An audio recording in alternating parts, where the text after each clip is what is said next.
Chapter 669. Completely different from what should theoretically happen when two extremely powerful power sources collide with each other.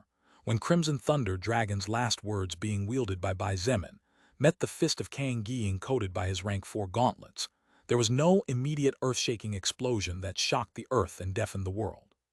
The thunderously fast speed at which Bai Zemin was falling from the sky after the activation of gravity manipulation, x 30 times the Earth's gravity was stopped in its tracks, and if a person were to look up at the sky from a distance, they would be able to see a golden-colored dot with red and purple shades floating in the nothingness. You have learned third-order active skill level 4, rumbling the heavens, shaking the earth. Bai Zemin was not surprised by the green message that flashed in his retina, and in fact, he was not in the position to care about it. During the first second that the two attacks connected, the red-eyed and black-eyed gazes met in silence. During the second tick of the finest hand on the clock, a huge bubble of vacuum began to grow from the focal point, where the greatsword and gauntlet joined, spreading rapidly outward in the shape of a sphere. The air and all its components were expelled from the bubble of nothingness, and all matter other than the two powers facing each other high in the sky was destroyed without any resulting sound. By the third second, both Bai Zemin and Kang Gying began to experience what was the beginning of the end of this short, but undoubtedly majestic confrontation never before seen between a first-order powerhouse and what was once a fourth-order powerhouse. Bai Zemin again felt the terror of a fourth-order powerhouse as a monstrous amount of force traveled from his greatsword to his hands, easily penetrating his body and beginning to wreak havoc on his not yet fully healed internal organs. But that was not the end, as Bai Zemin could feel his blood vessels exploding one after another, and out of the corner of his eye, he could see huge drops of blood floating inside the bubble of nothingness before being shattered by the silent pressure inside. But Kang Gying did not take the damage. He was inflicting on Bai Zemin for free this time. While Bai Zemin was feeling overwhelming amounts of pain and struggling to maintain his consciousness, Kang Gying felt for the first time in his life-death admiration, and even a bit of fear toward a first-order existence that was barely in his early 20s. The weight of Crimson Thunder Dragon's last words was around 6 tons, but one of its options doubled its weight when it found too much resistance in its cutting trajectory. As if the above was not enough, those 12 tons were powered by an existence whose body held the strength of over 300 men as it fell from over 1,000 meters high at a speed equivalent to 30 times the force of attraction of the world. The rank 4 gauntlet was a weapon that had been forged for Kang Gying by the best blacksmith in the Kang Kingdom. However, that rank 4 weapon was losing against a rank 3 weapon at this moment. It started with a small, silent crack, but in a split second, that small crack spread all over the fist of the gauntlet and was spreading quickly all over its body, even reaching the right arm of the armor. By the fourth second, a strange sound similar to a high-pitched whistle blowing at high frequencies began to be heard inside the bubble of nothingness that after reaching 400 meters in diameter stopped spreading, and with its edges now fully visible, it began to contract even faster than its previous growth. By the fifth tick of the clock hand, a kind of black hole with dark lightning and golden edges appeared right in between the two weapons. At the same time, Bai Zemin could do nothing even with blood manipulation to prevent a large torrent of blood from spurting out of his mouth, even though he had his teeth clenched as he activated overlap regeneration for the 8th time in the day to keep his strength at the highest possible level. As for Kang Gying, half of his body from the waist down had surprisingly disappeared as if it had never been there, just like his armor. Purple flames and crimson lightning spread from his right arm to every part of his body, burning his soul and speeding up his demise forever. There was no blood, it just disappeared. What a shame! Kang Gying sighed with a regretful expression on his face. At first, Bai Zemin did not understand what the words of Kang Gying meant. However, the next moment his expression, which until now was as hard as a rock trying to push down his enemy, changed. Rumble! It started with a very small and almost inaudible rumble. However, in a matter of fractions of a second, that rumbling began to spread everywhere. At the same time, before Bai Zemin or Kang Gying could do anything to stop it, the bubble of nothingness had finally compressed to its maximum, and then happened what by nature took place when anything of large size and density was compressed beyond what its laws allowed it to do.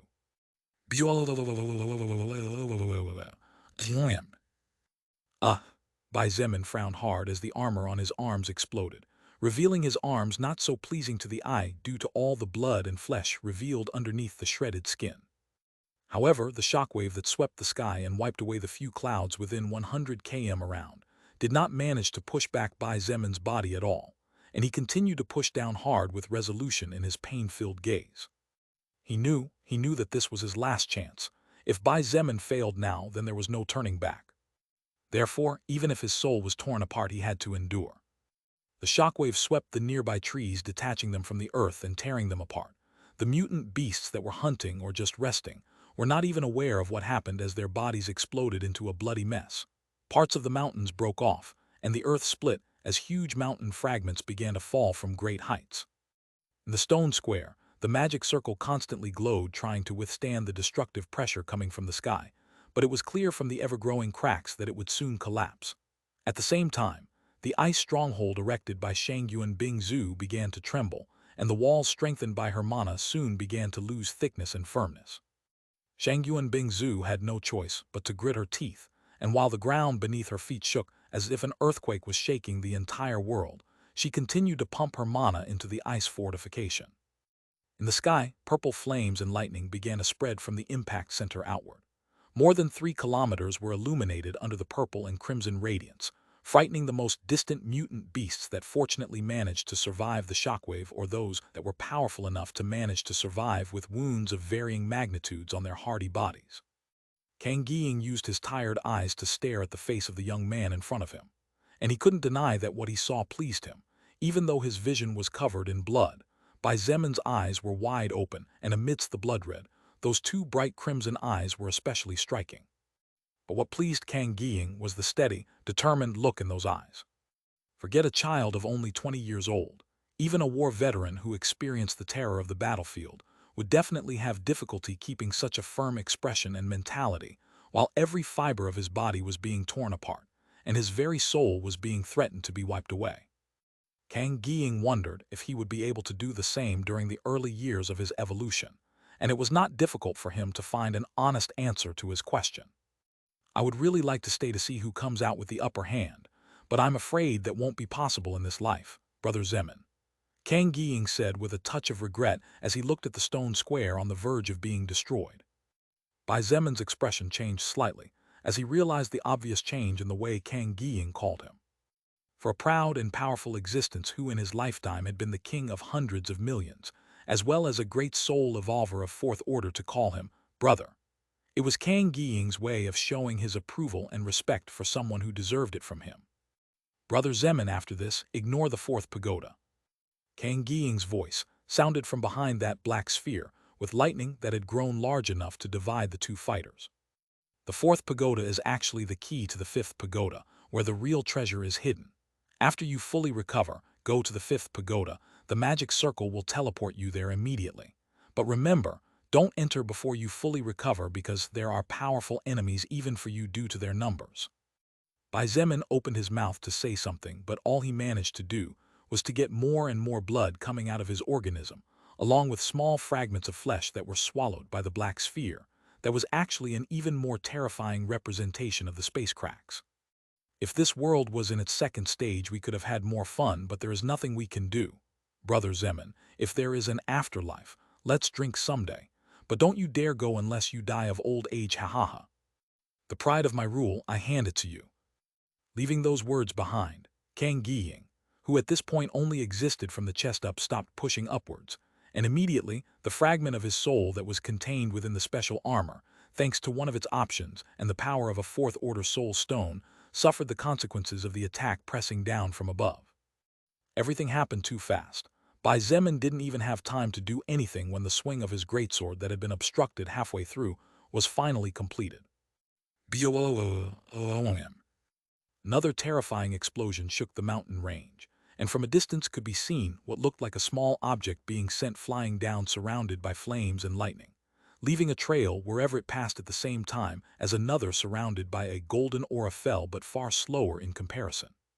The black sphere that had been born as a result of the world barrier breaking due to the clash and resistance between 2 forces too large for its current capacity quickly vanished without a trace after one of the 2 resistances suddenly stopped fighting. Just before, if Kang Ying continued to fight and persist until the last moment, there was some possibility that Bai Zemin would be defeated as the impulse was slowly leaving him. However, if Kang Gying and Bai Zemin continued to fight, everything around them would have been destroyed except for the ruins that were located who knows how many meters or kilometers underground. With the destruction of the stone square, the magic circle of access to the runes of protection and damage absorption would have been destroyed as well. In short, it was by no means incorrect to say that Kang Gying had saved the lives of the people in the square, and the lives of those in the third ruin who might have been buried there forever. As Bai Zemin fell from the sky uncontrollably, exhausted, and with his body covered in blood and cuts, he naturally realized the reason why Kang Gying did what he did. And upon realizing it, he could not stop a single tear of gratitude from falling from his right eye, even though he had not shed any tears even with all the pain he felt. This kind of victory, it was a victory that if possible Bai Zemin hoped he would never have to experience again in his entire life. Although in theory he had won, far from feeling the joy or happiness that any victor would normally feel, what Bai Zemin felt was bitterness that would probably accompany him throughout his life. Chapter 670, Lilith's Love and the Core of the Universe. Chapter 670, Lilith's Love and the Core of the Universe. Boom! Bai Zemin's body fell from the sky and like a lifeless rock hit hard on the stone ground of the square. Fortunately, despite the superficial cracks, the only thing that occurred during the heavy fall was a slight trembling, but it did not damage the magic circle at all. Bai Zemin's chest rose and fell heavily with each breath, and as he looked up at the starry sky free of any clouds in a rather large range, as secondary consequence of the clash between his and Kang Gying's attack, he couldn't stop his face from contracting into a horrible grimace of pain. Although Bai Zemin might have had a fall as light as a feather, the pain that struck every cell in his body, and the sadness that assaulted his soul for a moment after the eternal departure of who could have been an excellent friend, made him unable to focus at all enough to activate gravity manipulation. As he immediately tried to stand up, the blood vessels in the muscles of his legs broke into pieces and blood began to leak from the cracks that now plagued every piece of equipment he wore. As for his precious battle gauntlets, they had been destroyed earlier and there was nothing left of them. Swoosh! A light breeze gently swayed Bai Zemin's dark hair, which at this moment was practically completely red due to his own blood. Are you okay? At the very least, I am not dying. Silly. Lilith helped Bai Zemin, but when he thought she would help him to his feet, he was actually a bit surprised when all she did was carefully lift his top to allow his head to rest comfortably on her soft, fluffy thighs. Even though the black silk dress was between skin and skin, it wasn't necessary for him to feel them directly to know that they would definitely be labeled as the eighth wonder of the world. In fact, Bai Zemin felt that he was most likely underestimating them considering Lilith's identity and her position within the universal scale of power and beauty. Your dress will be stained with my blood. Don't worry, your blood won't stain my dress thanks to the layer of mana surrounding it. Couldn't you just have said that you don't care at all? Do you think this is one of your favorite light novels you used to read? Have a lucky. Bai Zemin grimaced and then took a slow breath as he gently closed his eyes. A few seconds passed during which they were both silent, with only the wind blowing away the smell of Bai Zemin's blood, but bringing the smell of blood from the large number of mutant beasts and other evolved creatures that were killed by the aftershocks of the brief but deadly battle that had just ended. Hey Lilith, Bai Zemin whispered softly, not opening his eyes yet. Lilith inquired with a melodious hum, as she looked with tender eyes at his exhausted and pale face, while using her soft and delicate hands to carefully remove the bloodstains. These kinds of battles, do they happen very often? Lilith's hands paused for a moment before she continued using her palms to wipe the blood from Bai Zemin's face, then wiping the blood from her hands with her mana, and repeating the process with utmost care, as if she was taking care of something extremely delicate and precious to her. You mean a battle where you have to face an enemy that is not actually your enemy? She asked calmly in a soft voice. Bai Zemin nodded slightly without opening his eyes, enjoying the caresses of the woman who had managed to help him heal any existing traces of his past emotional scars, and who to this day had become one of his highest priorities, if not the highest of all of them. No, these kinds of battles are by no means normals. Lilith gently shook her head even though she knew that Bai Zemin could not see her. After removing the blood, she went on to gently caress his face as she watched his health with the help of blood manipulation, regenerating the damaged tissues. After a short pause, she continued. Battles like the one between you and the person called Kang Gying are so rare that most living beings do not experience one in their entire lives. There are even many higher existences, tens of thousands of years old, who have never experienced such a fate. At the end of the day, there are usually only three paths that two existences can walk when it comes to relationships. Three paths. The first path is that of neutrality, where no one interferes in the life of the other. The second path is that of animosity, where both existences fight to the death, either for the sake of evolving higher, for some kind of personal resentment, for the idea of stealing something from the other party, or many other reasons. And finally, the third path is that of an alliance. In this third path fall friendship, romance, common interests, and so on. Lilith explained using the same low, sweet tone of voice. Then she culminated. It is very rare for a fourth path to appear. The path in which two existences that are clearly not enemies and in fact could be good friends or even a couple have no choice but to fight due to different circumstances that life put in front of them. I see. Bai Zemin slowly opened his eyes, and at the same time as he sighed, he couldn't help but lament softly, "Guess I was unlucky." After saying those words, Bai Zemin tried to stand up, which naturally caused the wounds on his legs and arms to worsen. However, he pushed himself up until, with the help of Lilith, who seemed to understand how he felt, he managed to get back on his feet. "Thank you. Do you need to thank me for something like that?" Bai Zemin didn't say anything, and instead dragged his tired body to the place where, in theory, Kang Gying's body would be, if not for the fact that the man had no real physical body anymore. With the help of his blood manipulation skill, after taking several steps, he finally managed to partially heal his wounds and thus prevent the blood from continuing to run out of his body. Even then, it was far from enough to be recovered, and according to Bai Zemin's estimation, at this rate of healing, it could take him at least a week or two to get back to his optimal condition. Luckily enough, however, with a godly skill such as regeneration and its second activation, overlap regeneration, Bai Zemin would be able to reduce that time tremendously, while with the support of a healing mage, it might only take him a day or two to get back to full recovery. After walking approximately 200 meters, Bai Zemin finally reached in front of the fourth pagoda and stopped dead in his tracks when he saw a small object the size of a fingernail, glowing. Bai Zemin's pupils trembled slightly as he subconsciously muttered, "That's." Lilith was surprised for a moment before she sighed and said softly, "Although it's a shame that it can't be used to evolve any skills or something similar because it has barely any energy left, that little one still has many uses. Maybe the man named Kang Gying was planning to leave it to you from the beginning." Bai Zemin gritted his teeth, and a flash of sadness crossed his black eyes that, with the deactivation of the 2 levels of Blood Berserker's wrath, had returned to their normal tone. He did not say anything, nor did he charge forward as any other lower existence in the universe would do in this kind of circumstance and in the face of such a treasure. Instead, as if what was in front of him had a deeper meaning in his eyes and in his heart, Bai Zemin gritted his teeth and did his best to ignore the abysmal pain as he forced himself to lean his upper body, such that his figure formed a perfect right angle. Bai Zemin was a very proud man. Even before he evolved, long before he became the leader of a huge faction, and long before he discovered that he had the potential to rule over myriads of people and even races, his pride was firmly imprinted in each and every one of his bones. For him, the action of bowing 90 degrees was only and exclusively available to those people who somehow or other managed to earn his respect or become an important part of his life, and only his parents had seen him kneeling. However, Kang Gying had called Bai Zemin brother just before he left this world forever.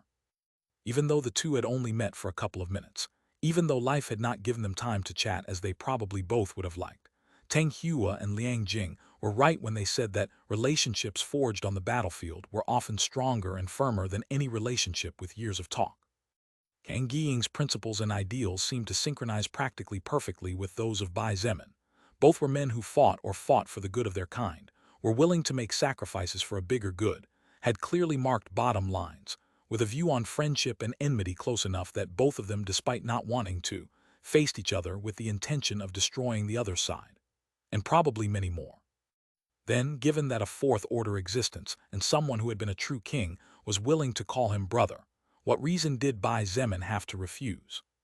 "I, Bai Zemin, am honored to have been able to meet a person like you in my life. Although we did not drink under the moonlight, it is the honor of me, Bai Zemin, to be your sworn brother. Brother Kang, thank you very much for everything." he said in a respectful and slightly choked voice. Kang Gying had been Bai Zemin's first sworn brother, but as soon as he took him, he lost him too. As hundreds of thoughts raced in Bai Zemin's head and his heart felt considerably bitter, the light sound of silk moving and the scent of roses he loved so much embraced him for an instant. You? Bai Zemin's eyes widened in shock as he saw that, just like him, Lilith had bowed 90 degrees with a respectful expression on her face. For Bai Zemin to bow was one thing, but for Lilith to do so was another entirely. Not only had she been ranked as one of the two most beautiful women in the history of the cosmos, but she was also a proud higher existence of the Sixth Order. Lilith was the holder of two firmament fragments left behind by existences that surpassed the limits of the soul record, and one of the most powerful powerhouses in the universe. The fact that someone with such a background would bow to a Fourth Order existence was simply unheard of in the history, and Kang Gying was probably the first one to achieve something like this. Why are you looking at me with those astonished eyes? Lilith looked at him sideways and said in a low voice, even though I am Lilith, a succubus of the Sixth Order and part of the demonic army, I am also your woman. If you, Bai Zemin, respect someone else enough to bow down and accept him as your sworn brother, then I as your woman must naturally show respect to him. Leaving Bai Zemin still shocked, Lilith lowered her head and said in a gentle voice, Brother Kang, thank you for everything. Bai Zemin stood dumbfounded for a few seconds before he closed his eyes, and a smile slowly dawned on his face. He really managed to catch a great woman. After a minute, both of them straightened their postures and kept silent before Bai Zemin said in a serious voice, Lilith, I made my decision. Decision? Lilith tilted her head as she looked at him in confusion. Bai Zemin pointed forward and said in a firm and arrogant voice, the core of the universe, the most important city of all and the most brilliant one the history books have ever registered. Its name will be Kang City. Chapter 671, Fourth Order Soul Stone. Chapter 671, Fourth Order Soul Stone. Inside the ice stronghold that Shangyuan Bingzu had erected earlier, and which contained 60% of her mana, as it was the minimum necessary to withstand the aftershocks of an attack comparable to the aftershocks of a nuclear bomb explosion. All those who had fainted before because of the strong shock to their minds, after being hit by the explosive sound wave from the first clash between Bai Zemin and Kang Gying, had yet to open their eyes. Although none of them had died, it was clear that at least for the rest of the night they were unlikely to wake up since, in contrast to monsters with high health, all of them had just barely become First-Order existences, or were in the process of completing their breakthrough quests. But those who were standing such as Chen He, Nangong Lingxin, Kai Jingyi, Zhangde, Shangyuan Bingzu, Sun Ling, Feng Hong, Teng Hua, Huang Tian, Liang Jing, Feng Tianwu, and of course, the only mutant beast within the group, Little Snow, as well as 24 more soul evolvers, were waiting for the moment when the chaos that was raging outside the ice stronghold would end for them to finally step out to see who was victorious. If Bai Zemin won, then they could live and continue to create history together, advancing far enough to in the near future become part of the team of founding fathers of the new homeland. If Bai Zemin was defeated, then their lives were over and this was the untimely end of their paths which could have been bright. There was no third option available, because they were too weak for it. It ended, Chen He muttered somewhat uncertainly. It seems so. Kai Jingyi wasn't too sure of her own reply either. It had been about 2 minutes since the terrifying explosions coming from high in the sky, as well as the bright light born from the fierce attacks of two powers beyond the comprehension of most of those present, had completely ceased. Shangyuan Bingzu, with a slightly pale face, slowly lowered her arms that were pointing toward the roof of the ice stronghold. The mana inside her body stopped circulating, and her mana stopped decreasing, as she no longer provided the defensive structure with energy to harden further. Everyone was silent for another minute more before Shangyuan Bingzu waved her hand, and the ice stronghold began to melt at surprisingly fast speeds, considering the enormous amount of ice that had been used to make it. We're heading out, Nangong Lingxin frowned a bit worried. There have been no more explosions and not even the roar of a beast has been heard for a while now. Sun Ling pointed out, trying to act calm. Probably, the battle is already over. After a moment of hesitation, Teng Hua asked the question that somehow or another most were asking in their hearts. But what if we came out only to find that Bai Zemin was defeated? They had all heard Kang Gying say that he was a Fourth Order powerhouse, and they had seen with their own eyes how the seemingly invincible Bai Zemin was beaten like sandbag, and sent flying with serious injuries, as proof of what the man who came out of the fourth pagoda said were not pure lies. If the enemy were various second-order enemies, the current group would not be afraid to fight, as they now not only had better equipment, but had also raised many levels, evolved skills, and were even in possession of the powerful electromagnetic rifles. They would even dare to confront a third-order existence despite not knowing how powerful one was. They believed they had the ability to fight one. However, fourth order, they could not even imagine what an existence of such magnitude could cause with a real strike. Even Bai Zemin, who could smash second-order armies and even annihilate an army of millions of enemies, seemed to not be able to do very much against such an existence. What else could they do then? Didn't Bai Zemin say it? If he loses, then everyone here is dead. Chenny gave Tang Hua a sidelong glance and replied with surprising calmness, "You all also saw that barrier surrounding the place. We can't leave the perimeter of the stone square anyway." That's true." Tang Hua nodded and sighed while shaking his head. "Forget it. If the worst comes to the worst, then let it be so. Who sent us to be weak and unable to decide on our own destinies?" "I don't think that person did lose." A voice suddenly rang out, attracting everyone's attention. "Tianwu." Feng Hong looked at his daughter with a hint of surprise in his eyes. Usually, Feng Tianwu did not trust anyone but herself, so it was hard to believe that this same Feng Tianwu seemed to have so much confidence in another living being. Feng Tianwu ignored her father temporarily and said in a clear voice, If team leader had really lose in this battle, then that fourth-order existence would have already come to hunt us down. We all heard when that person said that he only had a few minutes left to live, and his purpose, just like the golems from before, is to serve as a trial of these ruins." Hearing the words of Feng Tianwu, the people still standing exchanged glances, and everyone noticed that they were no longer as worried as before. At the end of the day, even if they were all willing to fight and die together with Bai Zemin, the fear of death was not something that could be taken away simply by having the resolve to fight. It was the natural reaction of every cell in the body to react with fear of death, a reaction in which the body begged the brain to move away from the danger zone as soon as possible. Shangyuan Bingzu looked at Feng Tianwu, and her eyes flashed curiously before she turned around and said in an indifferent voice, "You all can wait here if you want to." Huang Tian and the others exchanged glances, and all saw the helplessness in each other's eyes. Shangyuan Bingzu was the only person present capable of erecting a defense powerful and firm enough to keep them safe from what was happening. If she deactivated the barrier and left, then there was no meaning for them to stay here since they would die anyway if anything happened. After all, none of them could really escape from the square until the trials were over.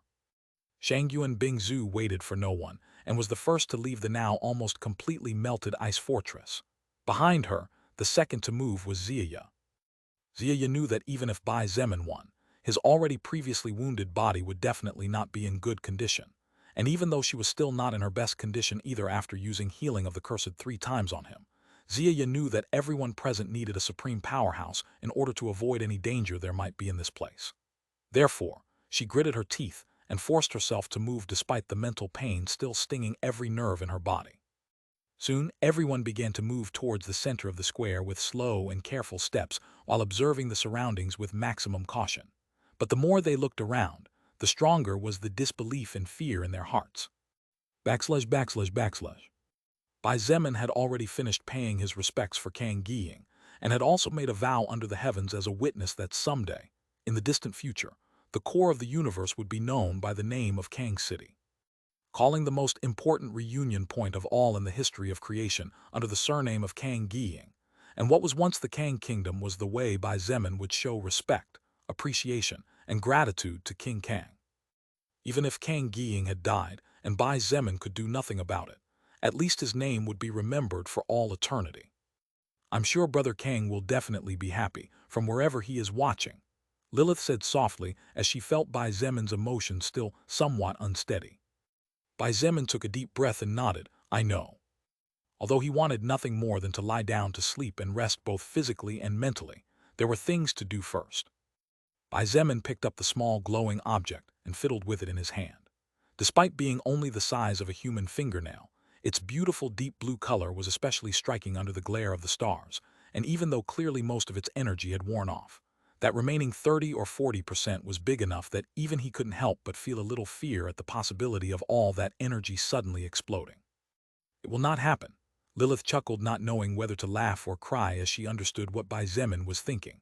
Even unclassified soul stones are indestructible and only disappear once the energy inside is somehow consumed. Even I can't break one, let alone a fourth-order soul stone. Fourth-order soul stone. Bai Zemin couldn't help but gasp as the simple but meaningful registration of the small rock in his hands flashed across his retina. Although he already felt it in his heart, seeing it with his own eyes and confirming it with his mind was another thing completely different. This was a fourth-order soul stone, for crying out loud. There might even be fourth-order existences who had never in their lives seen one, let alone held one in their own hands. But here was Bai Zemin, a first-order existence who now owned one. Even though it's very worn out, this energy should be equivalent to at least a few hundred or maybe even 1,000 third-order soul stones. Bai Zemin muttered in astonishment. That soul stone in your hands must be the soul stone that Brother Kang used to seal part of his soul just before he died. Lilith pointed from the side. Considering that the soul stone in your hands has so much energy remaining, we could say that even if no one came to these ruins for at least several million years, that remaining soul thread could have stood the test of time using the energy inside the soul stone. I see, Bai Zemin nodded. The spatial ring glowed slightly, and the soul stone was soon stored inside. He turned to look toward the fourth pagoda and realized that it had now undergone a noticeable change. The fourth pagoda had closed and released a faint green glow that in the middle of the night was especially striking. That green glow was absorbed by the magic circle in the square, and although at this moment it should be 8/10 THS lit up with green, it was actually completely glowing. Looking at the central, fifth, and final pagoda, Bai Zemin finally understood what King Kang meant by the fourth pagoda being the final trial, and only serving as a key to activate the magic circles of the fifth. So that's where the real treasure Brother Kang left behind rests. Bai Zemin had to forcefully resist the urge to charge toward the fifth pagoda. He still remembered what Kang Gying had told him before he left this world forever. Kang Gying knew how strong Bai Zemin was, therefore, for him to say that unless he completely recovered, he should not enter the fifth ruin, since the enemies there were really difficult for even him to deal with. What kind of beings inhabited down there then? Could it be another fourth-order existence? Chapter 672, 3 Days. Chapter 672, 3 Days. Bai Zemin was about to turn around and leave when he suddenly perceived a group of people approaching in his direction. There was no need to ponder the sole power of the other party, as among them was an existence that shined so brightly in comparison to the others that comparing it was like trying to compare the brightness of the moon to the brightness of the stars. Looking back over his shoulder, Bai Zemin's eyes met Shangyu and Bing Zhu's worried eyes. Behind her, Sun Ling and all the others, except for a small number who were left protecting the soul evolvers and soldiers who had been knocked out after fainting, were looking at him with concern and eyes that were filled with doubt. Bai Zemin said nothing, he merely nodded. However, even though it was just a small gesture that could easily go unnoticed unless one was paying full attention to him, everyone felt as if a giant rock that was balancing on their hearts and could fall and crush them at any moment was suddenly lifted. Thank God, Zhang sighed in relief and subconsciously took a step back. He had just been reunited with his mother after so many hardships, and Zhang was the only thing she had in this world. Although Zhang was willing to die for Bai Zemin as he owed him everything, from his current life to his strength and possessions, he naturally did not want to die before securing a good future for his loved one. It's no thanks to God, Nangong Lingxin corrected in a clear and relieved voice. She looked at Bai Zemin with bright eyes and said with unhidden admiration, "It is thanks to Bai Zemin. The gods have nothing to do in it." Hearing the words spoken by Nangong Lingxin, everyone fell silent and took a moment to observe the surroundings, trying to imagine in their heads how fierce the previous battle must have been based on the map that surrounded them and the fierce explosions from before.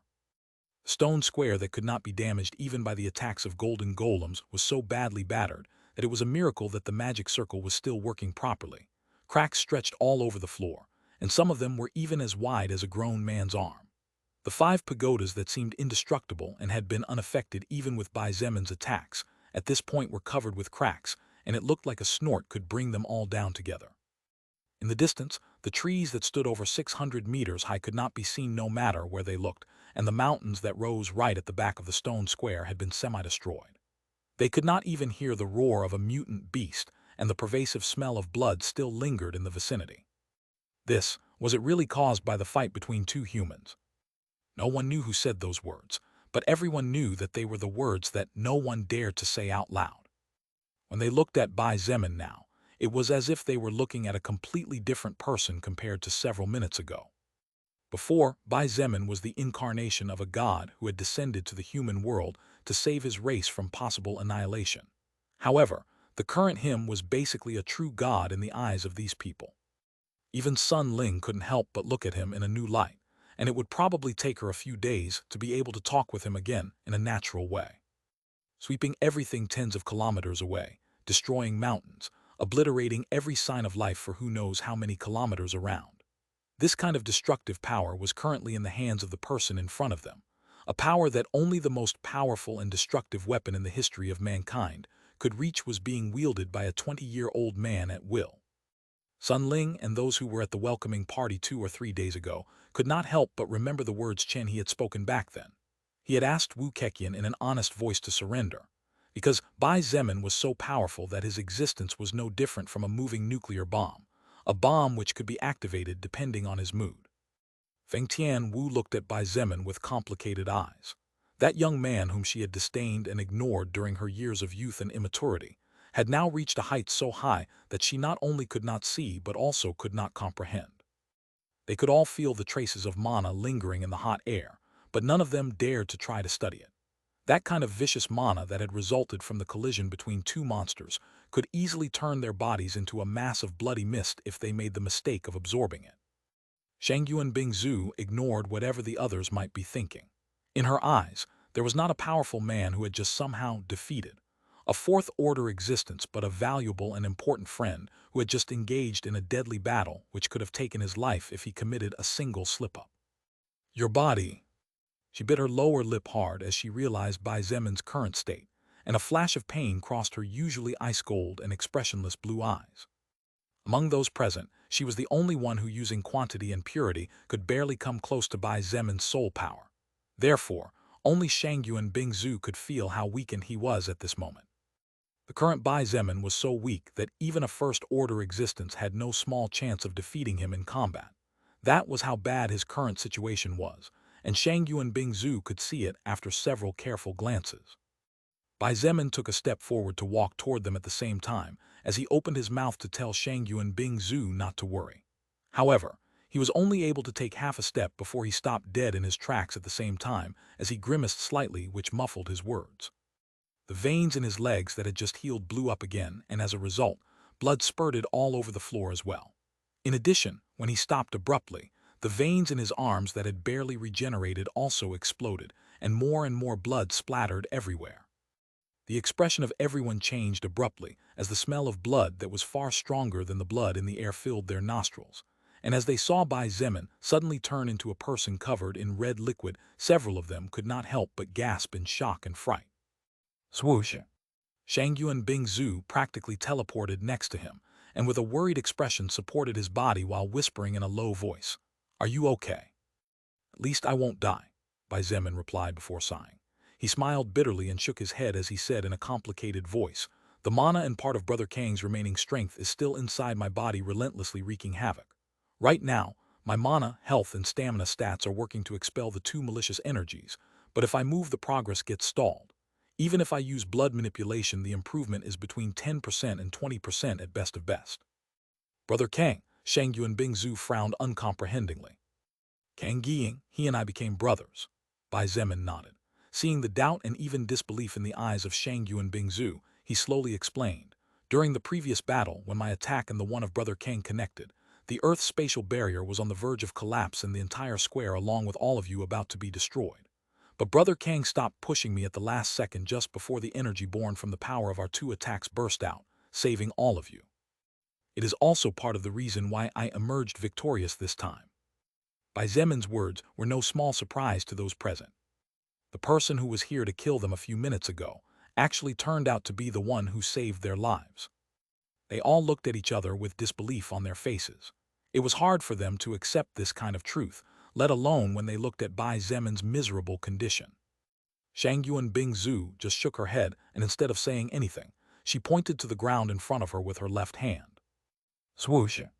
Without difficulty, and with astonishing mastery, a semi-transparent stretcher made of ice appeared as a result of Shangyuan Bingzu's mana freezing the particles of dust, air, blood, and all sorts of other components floating in the surroundings. Moreover, the stretcher did not seem cold at all, as even close up it could be seen that it did not release freezing fog. "I'll help you lie down," she said, and without caring that her beautiful hair was getting stained red, she led Bai Zemin to the stretcher where as carefully as possible she helped him lay down. "A lot has happened today. Besides, in your present condition, there is not much you can do. We'll have to delay the exploration for a couple of days." "Yeah," Bai Zemin sighed and closed his eyes wearily. "Bingzu, can you sleep in my tent tonight?" Silence reigned in the surroundings for several seconds, and several weird glances fell on both of them. "Cough, leader, I think it's best if you refrain from strenuous physical activities," Teng Hua said with some unease in his voice. Bai Zemin opened his eyes, confused, but seeing the way most of them were looking at him, he quickly understood what these people were thinking in their minds. Bai Zemin looked at Shangyuan Bingzu and noticed that she looked a little awkward and also a little hesitant, so he quickly added, "I need you to protect me while I am weak. Not only me, but also my sister Ming-Chi. The night is when the mutant beasts are most active, and although my short battle against Brother Kang wiped out all the living creatures in the area, we can't exclude that a zombie or any other intelligent creature might come to see what's going on here." All those who were thinking perverted things immediately felt embarrassed upon hearing Bai Zemin's explanation, and Shangyuan Bingzu even blushed for a moment before she cleared her throat, and said in a flat voice, "Of course that's how it is. Even if you didn't tell me it is what I was going to do, don't worry." "Yeah, sure, even she doesn't believe it," Lilith whispered from the side in a voice that only herself and Bai Zemin could hear. Bai Zemin sighed in relief and closed his eyes quietly again, letting Shangyuan Bingzu move the stretcher carefully through the air and carry him to the camp. A lot had happened. Bai Zemin was really exhausted and needed a good rest to recover and think with more clarity about what to do next to get out of this miserable situation he was currently in more quickly. On the way, Bai Zemin listened as Shangyuan Bingzu and Ziya had a conversation. "Ziya, can you heal Bai Zemin?" "Although yes, I can do it, I would rather wait another 5 hours before I do it." Ziya looked quite fearful as she looked at Bai Zemin's current condition. "Why?" Shangyuan Bingzu was not happy and immediately frowned upon hearing Ziya's reply. "It's because..." Ziya explained the pros and cons of her skill, healing of the cursed, to let Shangyuan Bingzu understand that she also had her difficulties. The current Ziya did not want to antagonize either Bai Zemin or Shangyuan Bingzu, as she actually planned to ally with both of them. If she managed to join them, then she would become a truly frightening existence on the battlefield, and her chances of survival would skyrocket through the roof in an instant. Moreover, Ziya was certain that once Bai Zemin knew the real use of her skills, he would definitely not be stingy with rewards and merits. "I see." Shangyuan Bingzu frowned tightly after hearing Ziya's explanation, and even though she was unwilling, she finally nodded. "In that case, in 5 hours come to Bai Zemin's tent. You'll start healing him then." "Sure." Ziya nodded easily and was visibly relieved. She didn't want to suddenly experience 40% of the pain Bai Zemin was currently feeling. Therefore, it was best to wait for her skill healing of the cursed to reset completely so that she could start from the minimum possible and slowly escalate to ensure that her mind did not suffer a shock too big and might even destroy her consciousness depending on the severity. Just like that, 3 days passed. Chapter 673, Before the End and Rumbling the Heavens, Shaking the Earth. Chapter 673, Before the End and Rumbling the Heavens, Shaking the Earth. Ming-Chi and Wu Yijin, as well as the other soul evolvers and soldiers who had been left in the third pagoda to organize the books, did not come out until after 3 in the morning, but by the time they used the teleportation circle and emerged into the outside world once again, the place they saw was no longer the same as it had been a few hours earlier. The destruction had spread as far as the eyes could reach, and the smell of blood was still clearly lingering in the atmosphere. In addition, they occasionally spotted pools of blood that had not yet dried completely as proof that not long ago a big battle had raged in this place. The ruins were very well hidden, so even with the attacks of Bai Zemin and Kang Ying shaking the earth, the people in the third ruin did not hear or feel anything at all. Had it not been for the fact that a soldier had been stationed at the entrance of the third pagoda and told them that Bai Zemin was waiting for Meng Qi and Wu Yijun in his tent, as well as the fact that no one had died despite the difficulties the group faced, they all might have been too scared to step forward. There was no need to say it, but when Meng Qi saw Bai Zemin lying on his temporary bed inside his tent, the girl almost fainted on the spot, and it wasn't until she saw how little but surely he was improving that she finally managed to barely regain her composure. Even then, she refused to move from his side and carefully helped her brother wipe away the beads of sweat that occasionally ran down his face as a result of the overwhelming pain. As for Wu Yijun, she directly broke into tears with a pale face, and no matter what others said to her, she didn't seem to be listening to anyone. The pitiful beauty didn't even realize it, but actually fell asleep on her knees next to Bai Zemin's bed with her upper body resting there. And it wasn't only until Shangyu and Bingzu prepared a temporary bed for her next to Bai Zemin's that she finally relaxed a bit. As they had agreed earlier, Ziya appeared at Bai Zemin's tent a few hours later, but her expression became a bit weird when she saw that apart from Shangyu and Bingzu, there were more women in the place. Bai Zemin was asleep, but apart from Shangyu and Bingzu sitting by his bedside, there was also Meng Qi watching over him from the other side, and Wu Yijun was sleeping just a few inches from him. Be that as it may, it was not Ziya's business what peculiar relationships the four people may or may not have. She woke up Bai Zemin with the help of Shangyu and Bingzu, and used healing of the cursed on him 4 times before stopping as she could no longer tolerate the pain. Ziya really did not understand how Bai Zemin was not screaming and rolling on the ground at this moment. After those 4 healings, Ziya left to her own tent and came back 6 hours later to heal Bai Zemin another 4 times. When she returned 6 hours later, the number increased to 5. The skill, healing of the cursed, of Ziya was dangerous and also had drawbacks, however. It was also true that it was more powerful than Kang Lan's skill when it came to helping to recover deep wounds and expel harmful energy from the body. 3 days later, and under the constant care of Ziya, as well as the 10 daily activations of overlap regeneration, Bai Zemin stood up, and for the first time in over 72 hours, he saw the sun's radiance again when he stepped out of his tent. He stretched out both arms toward the sky, and the bones in his body made noises similar to thunder rumbling in the sky, or a beast announcing its awakening after being sealed for too long. "Phew, back to being me really is good," Bai Zemin said as he made some circular waist movements to decontract his body. Shangyu and Bingzu came out of the tent behind him and couldn't help but laugh when she saw Bai Zemin's movements. What kind of dance is that? Other than Lilith, Shangyu and Bingzu was the only person who had been by Bai Zemin's side at practically every moment except for a few punctual ones, as Meng Qi had to continue studying about runes and magic circles, while Wu Yijun needed to help keep everything in order together with her mother Sun Ling and the other guild leaders. "This dance is meant for mating," Bai Zemin said with a serious expression on his face. Shangyu and Bingzu had an expression of not knowing whether to laugh or cry on her face. She shook her head and said with an amused smile, "I'm not playing with you. I realize with each passing day that without that skill stone heart you are a natural prankster." "I couldn't agree with you more this time." Lilith's voice echoed next to the duo. She even sounded a bit speechless as she said those words. During the 3 days that passed, Bai Zemin was bored to death, so naturally, Shangyu and Bingzu and Lilith became the targets on which he vented his boredom. No matter the manner, but somehow Bai Zemin always found ways to tease the two or make them laugh with unanticipated words. Therefore, Shangyu and Bingzu was now quite resistant to blushing due to certain words Bai Zemin would casually say. She also wouldn't get angry if from time to time he told a joke that if someone else told it would probably end up turning into an ice statue. "All right, enough rest." Bai Zemin stretched his right hand toward the sky, and while extending his mana to find his weapon he said in a deep voice, "Bingzu, gather everyone above level 25. We are going into the 5th pagoda soon." "Okay," Shangyu and Bingzu nodded, and her sexy body swayed gently. She disappeared in an instant from the place. Swoosh! Crimson Thunder Dragon's last words, which had been on the central part of the square all this time, because no one could really move it more than a few steps due to its weight, unless people like Zhang De and Huang Tian joined in with powerful active skills, soared through the skies as Bai Zemin's mana seemed to wake it from its eternal slumber, and just like a small animal returning home, it fell heavily into Bai Zemin's right hand. Bai Zemin frowned slightly as he looked at the sword in his hands, and when the weapon's records flashed in his eyes, A flash of bitterness accompanied the green letters. Crimson Thunder, Dragon's last words.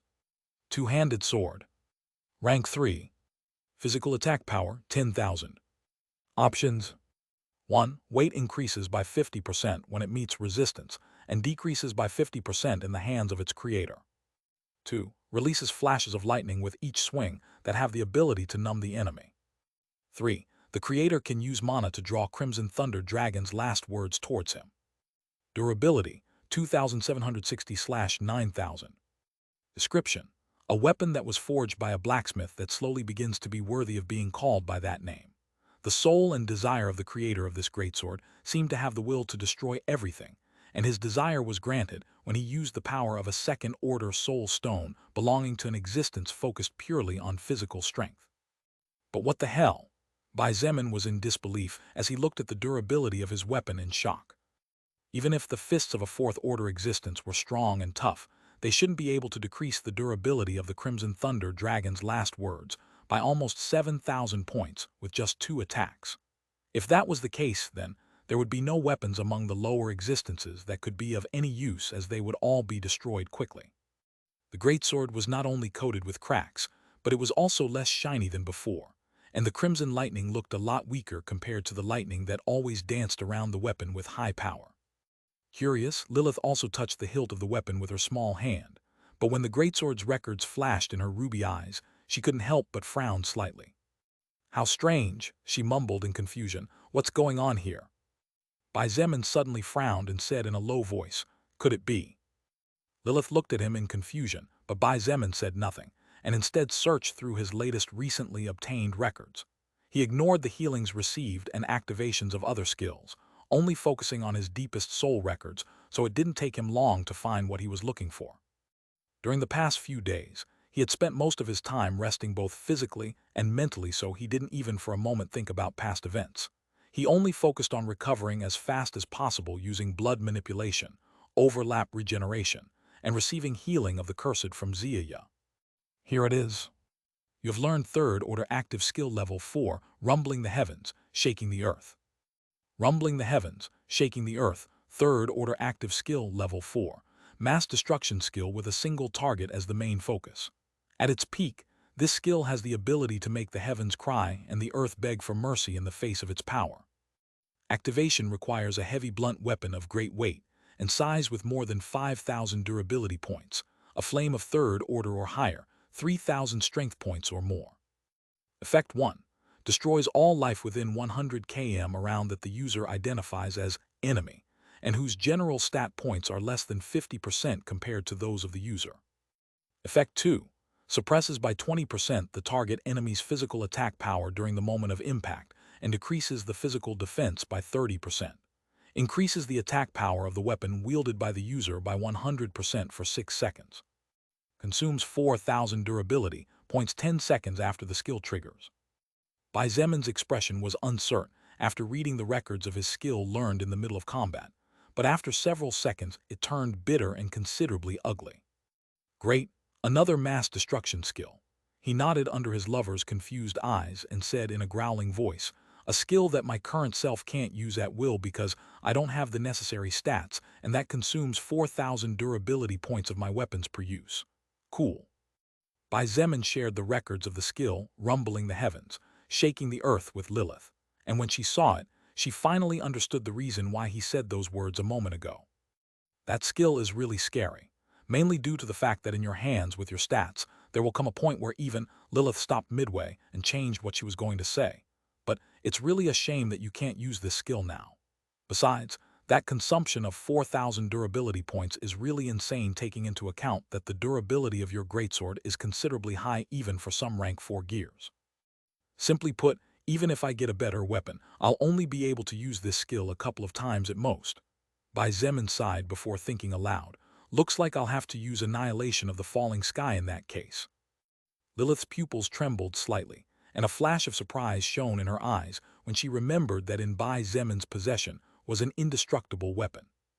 It was as if all of the fate aligned perfectly before him, as if the universe itself wanted to reward him for his hardships. Now, even Annihilation of the Falling Sky had great use despite its relatively low attack power, as with it Bai Zemin could sweep away all his enemies within 100 kilometers. Furthermore, what Lilith did not say before was that at this rate, with rumbling the heavens, shaking the earth, there would come a point where Bai Zemin could devastate higher existences with a single swing of his weapon. I guess I'll have to do some quick repairs before heading to the 5th pagoda, Bai Zemin sighed. Bai Zemin looked for Shangyuan Bingzu and told her that before going on the last expedition to these ruins, he would first have to repair his weapon, something she quickly understood and told him not to worry.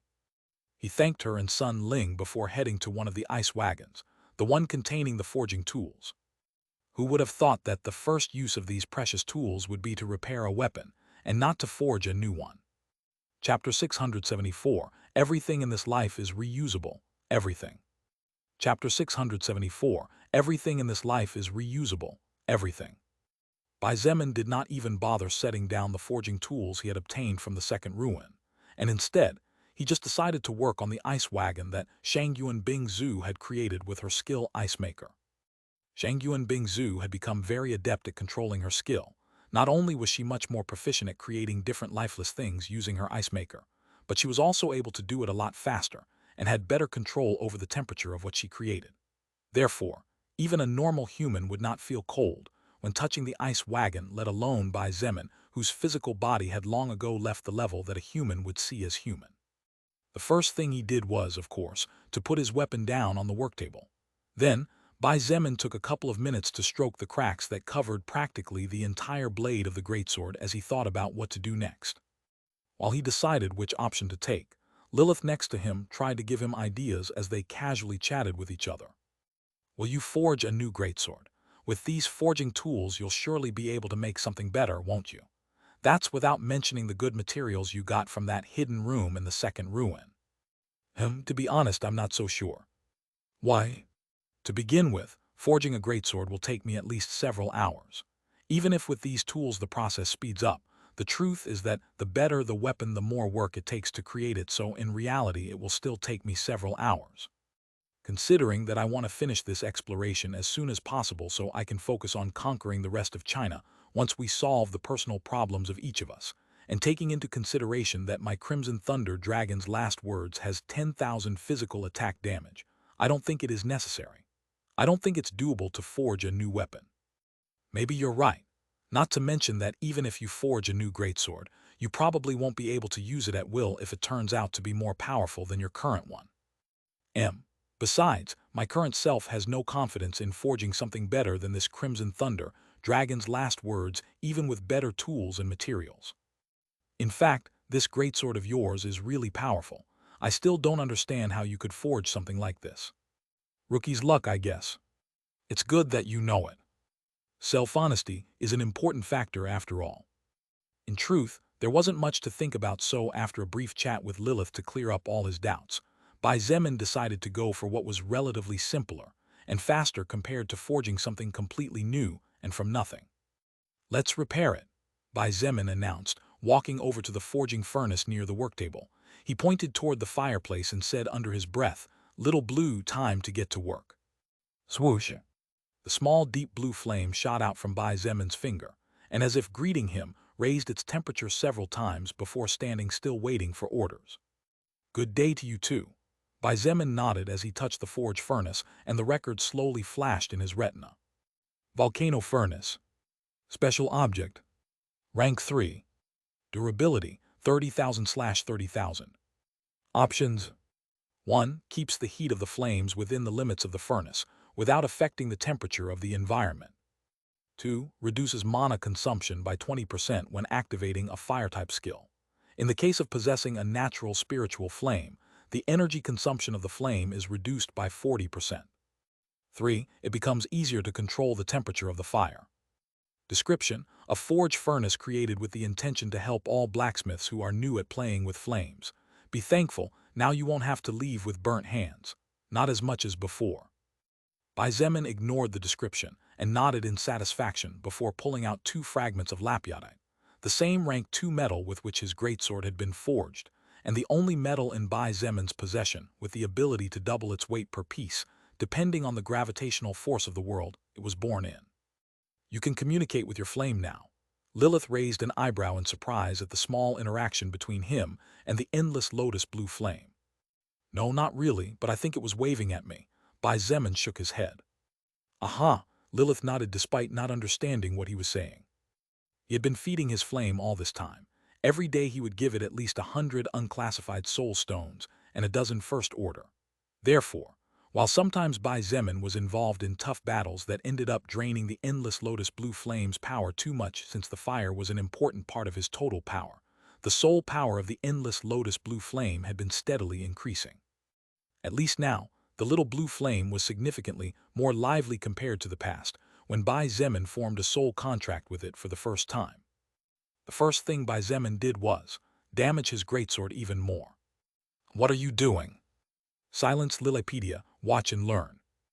Bai Zemin took a pair of tongs and very carefully ripped off several pieces of the blade.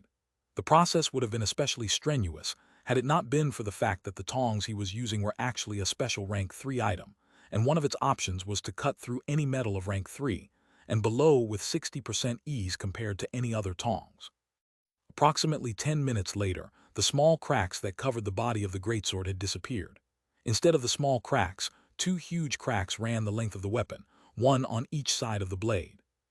Bai Zemin ignored the questioning eyes of the 6th Order Succubus, and with a different pair of tongs meant for the task, took one of the 2 lapiodite fragments straight to the forging furnace. Little Blue, let's start low and slow. That's it, now turn up the heat a bit. Stop, good, you just keep burning like that.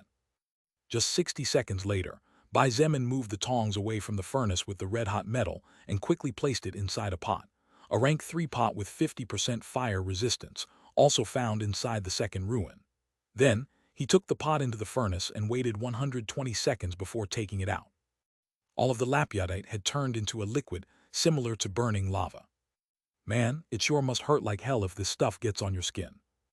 Making rather obvious comments, Bai Zemin covered the edges and the inside of the first large crack of the greatsword with special oil he found inside the second ruin before pouring the metallic liquid into the crack. In just a few seconds, the entire crack was covered with burning lava, and thanks to the effect of the special oil, the temperature soon began to drop, and in less than 5 minutes the crack had disappeared almost without a trace. Now I understand what you want to do. Since covering each small crack would be a headache, you linked each one together to form a larger one so that you would then only need to fill that hole using the same material. Ding dong, you got it right, but no prize for you. Bai Zemin stroked the repaired side with a finger and noticed that even though it was still quite hot, there should be no problem, so he immediately began working with the other side.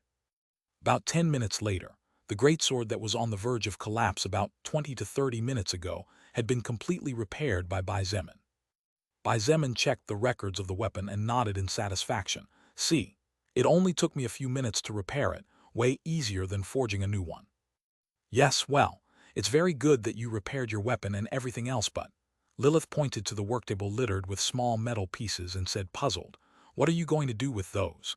Don't tell me you plan to throw them away, do you? Bai Zemin didn't reply right away, and after keeping his greatsword in the storage ring, he threw all the small metal fragments into the same pot as before.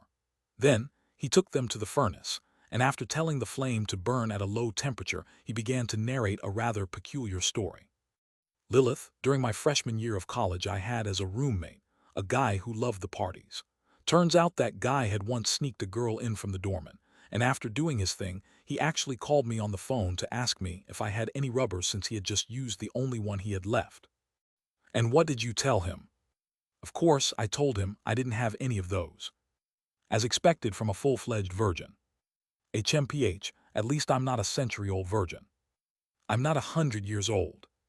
Whatever, it turns out that when I got back to the dorm a few hours later, I asked this guy if he'd managed to find another rubber, but he shook his head and said he didn't. So this guy sent the girl back to her place. No, they did have sex again, and before you ask, yes, they did use a rubber. Don't tell me. Yep, the guy just cleaned the rubber he used before and reused it. Gross, why are you telling me this kind of stuff? It's for you to understand that in this life, everything is reusable.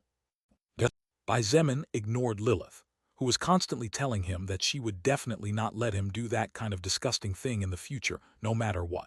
and worked on the metal pieces that were now red-hot glowing after being overheated for several seconds.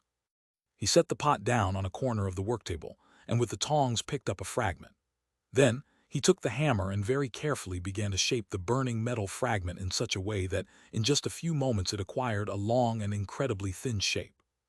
Bai Zemin left the first fragment on the table and picked up the second one. After giving it exactly the same shape and thickness of the previous one, he picked up a third fragment and repeated the process. Since he was doing a fairly simple task, for each piece that Bai Zemin hammered, it took him less time to give them the shape he was looking for, until it came to a point that he only needed 1 second of time per piece. About 10 minutes later, Bai Zemin wiped away his imaginary sweat and sighed, "Phew, that was really laborious. Little brother Zemin, this big sister is worried about her happiness in bed if you can only hammer for a couple of minutes before exhausting yourself." "Oh, don't worry about that. Even if I can only hammer for a couple of minutes, moving my fingers isn't as tiring as moving my whole hand. You've really become bold after losing that skill Stoneheart." HMPH. Bai Zemin snorted, and after gathering the more than 1,000 small fragments, now more than 5 centimeters long each, but as thin as 2 or 3 hairs together, he took out several first-order soul stones from his storage ring. He laid one hand on the bundle of first-order soul stones, and the other on the pile of long metal chopsticks.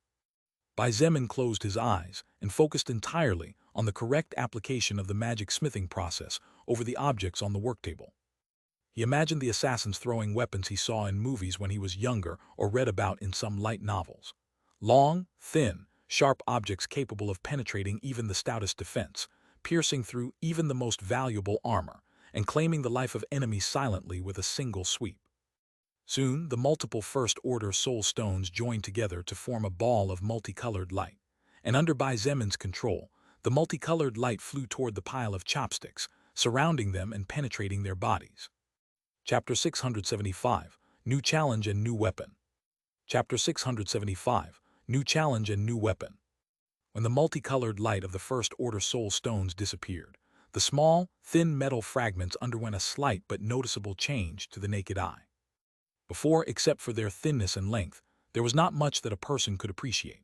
However, when Bai Zemin and Lilith looked at the spikes now, they both noticed that aside from the fact that there were clearly several more compared to before, the body of the spikes had become slightly longer and slightly thicker in the back, but as thin as a hair in the front. "So now you're going to start throwing those darts all over the place." "Oh, not those darts. These darts aren't the finished product after all." Lilith took a step forward and picked one up at random upon hearing Bai Zemin's words. Her expression became quite weird as she said in a low voice, "These things are 600 physical attack power points, but they're not finished yet. What do you have in mind?" "Hee about that." Bai Zemin took out the small spatial liquid storage pearl and a vessel from inside his storage ring.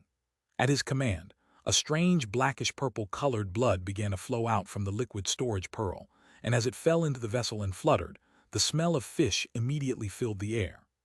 "That's a poison." Lilith frowned as she smelled the odor in the air. She couldn't decipher if what was in the vessel was poison or not, as it was too weak for her organism to feel anything, so she could only guess. "That's right." Bai Zemin nodded and put the liquid storage pearl away again. "This poisonous blood is the product of the fusion of the blood of over 100 unclassified poisonous creatures, 21st order and 2 second-order ones. This thing has so many different types of poisons that mutated after the fusion that now even this daddy doesn't dare to be careless, since even if with my high stats I can suppress most of them, there is the possibility that one will have an effect on me. Of course, I have no intention of checking it at all." After saying those words and without waiting for a reply from Lilith, Bai Zemin put on a pair of rank 1 gloves and grabbed a handful of darts before finally throwing them into the poison-filled vessel. He didn't wait to pull them all out, and then repeated the process again with a new handful of darts.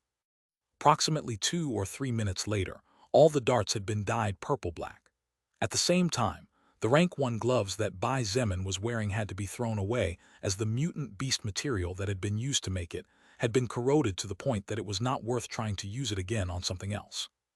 Moments later, Bai Zemin took out another handful of first-order soul stones and began working once again on the magic smithing process.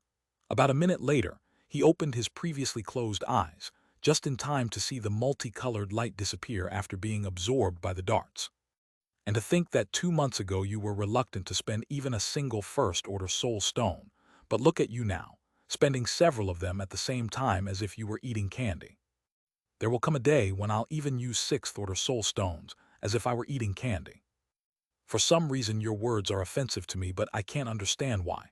Would you mind enlightening me? Don't worry, it's just your imagination. You little.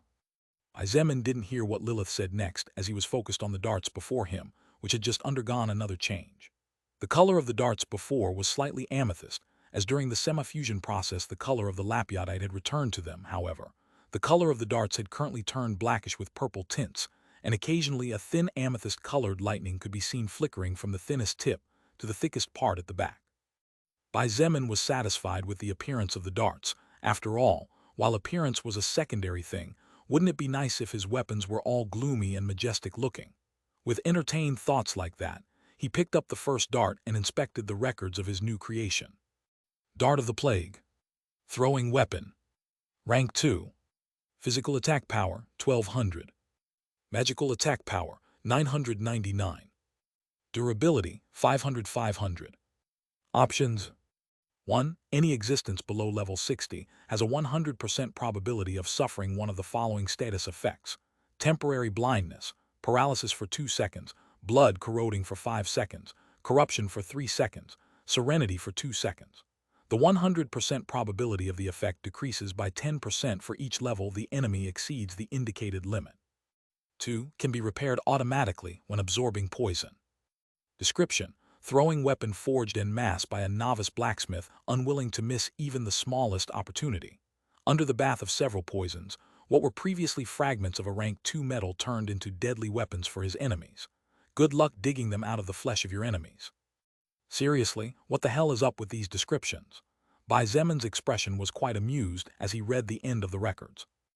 Is that what surprises you, and not the fact that using pieces of a broken weapon you just forged over 1,000 rank 2 weapons with over 1,000 physical attack power and almost 1,000 magic attack power points, as well as the terrifying option to inflict at least a poison among several? Lilith was a bit speechless after seeing the records of the small weapon in her hands. To her, the darts that Bai Zemin had forged naturally was nothing too great. But the reason Lilith was so surprised was because he had created so many rank 2 weapons in just a couple of minutes. Moreover, he had done it with such apparent ease that if she didn't know him, Lilith might have thought that Bai Zemin was secretly a blacksmith who had been practicing for at least a century. Don't overthink it, just call it plot armor. Bai Zemin waved his hand casually, and with a single wave stored all the Dart of the Plague in his spatial storage ring. He was incredibly pleased with the results. He now had another trump card waiting to be used depending on the circumstances. Bai Zemin did not expect that, from what was meant to be the repair of his weapon, would also end up resulting in the forging of so many good quality throwing weapons. Plot armor, you mean the light novels? Lilith looked at him in confusion. Exactly. Bai Zemin nodded in frustration and grumbled under his breath. I used to browse the forums in the past to discuss theories about my favorite novels back then. But guess what? Most of the time, I would find other readers talking about plot armor for every single event that happened in the story. For the love of God, think a little harder, my friend. There could be so many reasons why a certain event happened, but your little brain only allows you to think of cheap excuses. Bah. If this were a light novel, I wonder how many readers would laugh, or how many of them would be upset with your words of dialogue. Fortunately, however, this is not a light novel. Bai Zemin shrugged and jumped down from the ice wagon with a single leap. Come on, Lilith, time to end this once and for all. Lilith looked up at the bright sky, and for some reason felt that something was wrong, but she couldn't tell where it was wrong.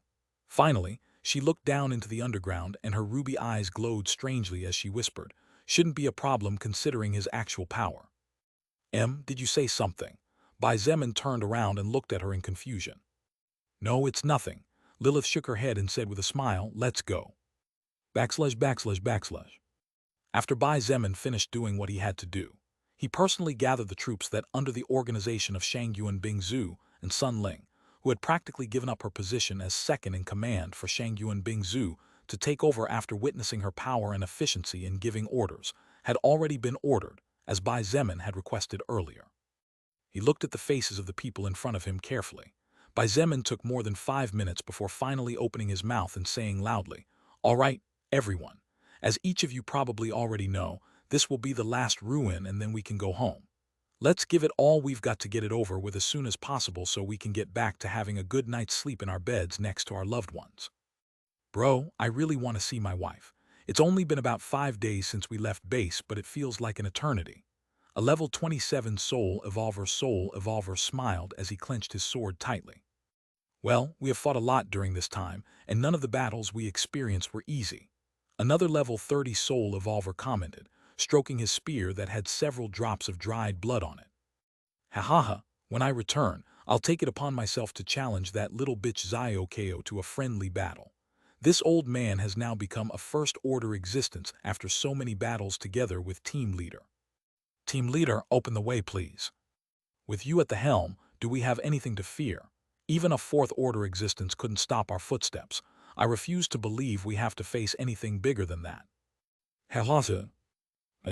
Bai Zemin, together with Shangyuan, Bingzu, heard the cheerful voices of everyone present, and seeing how each of them looked confident, they both subconsciously nodded.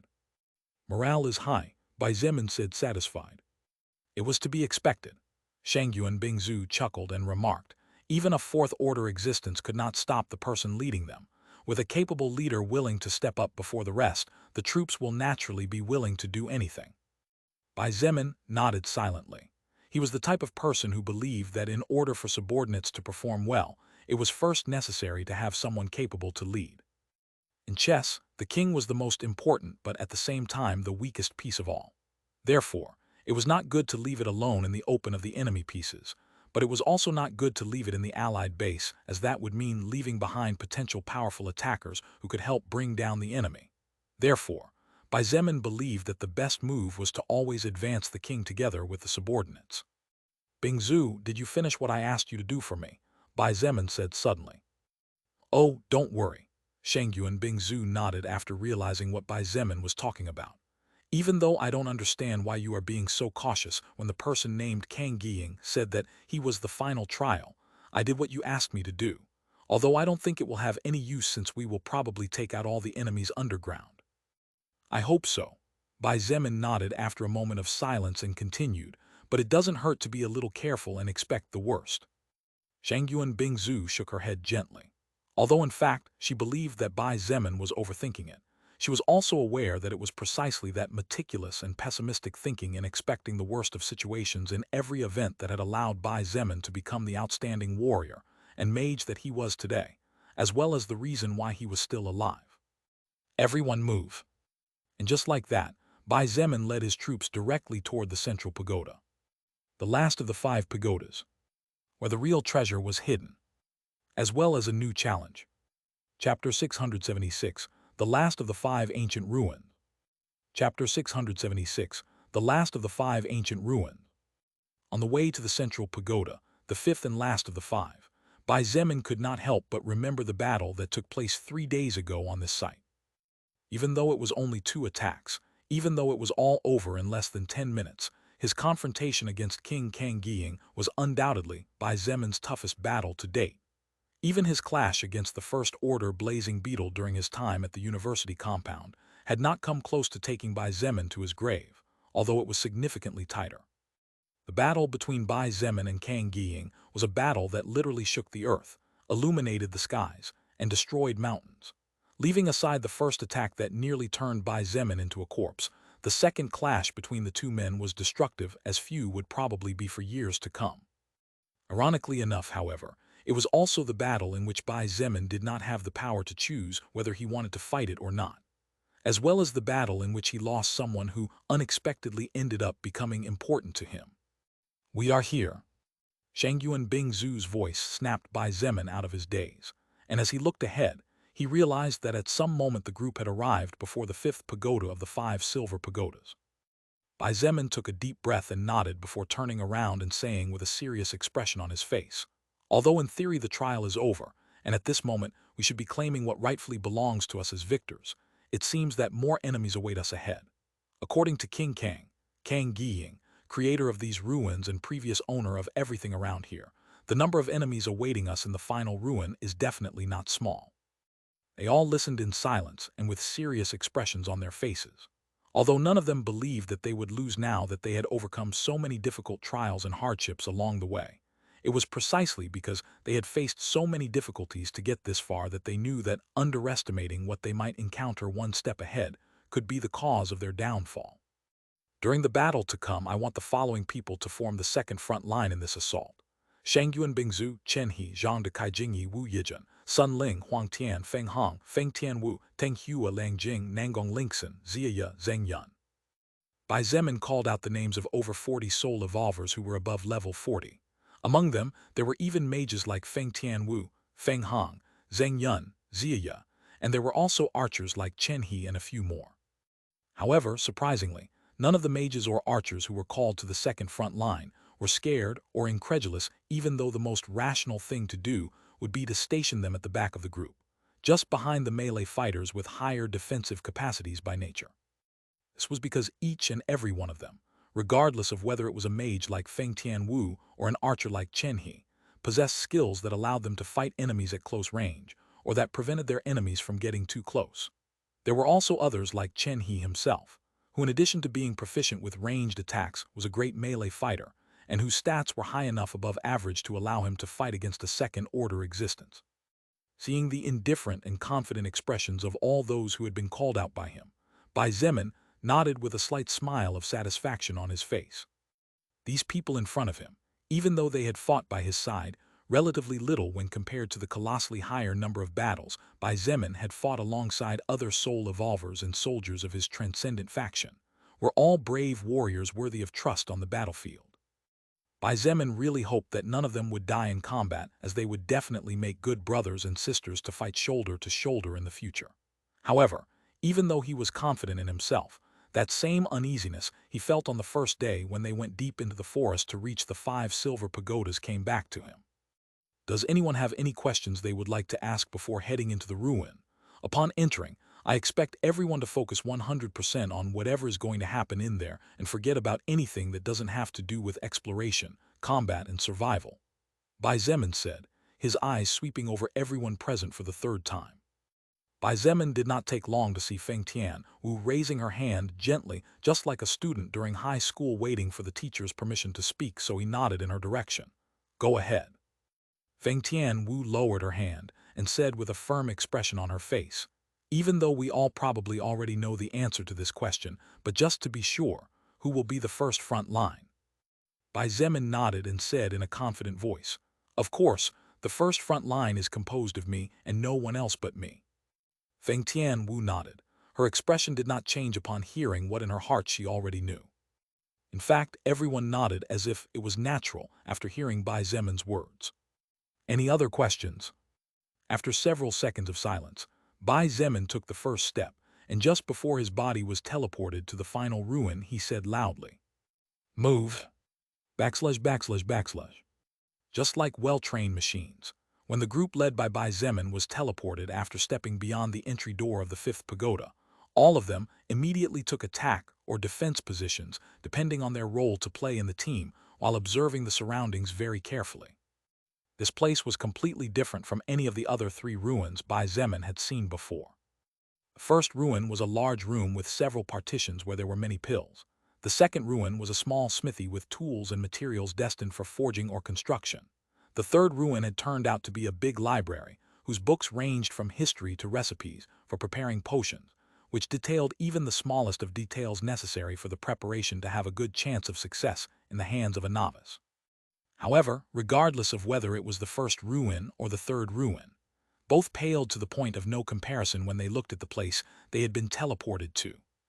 This place could only be categorized as huge, so much so that wanting to compare the size of this place with the first ruin, which was probably the largest of them all so far, was no different than trying to compare the size of China with the size of Luxembourg. There was simply no scale to compare at all. Above their heads, over 1,000 meters high, were huge boulders that were probably indicative that this place might be hidden somewhere deep underground. Embedded in the rocks on the ceiling were small fist-sized emerald-colored stones that, when joined together, actually functioned as illumination, which meant that the surroundings were not completely dark. The smell of dampness and earth was definitely predominant, and only a breath was what everyone needed to understand that in this place there was hardly any fresh air flowing. Besides, what's that smell? It smells just like when I forgot to shower my dog for half a year. Honestly, what is this shitty smell? It seems to be the smell of shit, though. More than a few soul evolves began to frown as they went further and further. The situation reached a point that most of them couldn't help but comment and voice their complaints. There was only one path to advance on, straight ahead. The sides were covered by rocks, and so was the back, so everyone had no choice but to move forward. However, for every step forward, the putrid smell that penetrated their nostrils. This reached such a high level after several minutes that had it not been for the fact that each and every one present had been bathed in the blood and internal organs of their enemies, several times they all might have died vomiting.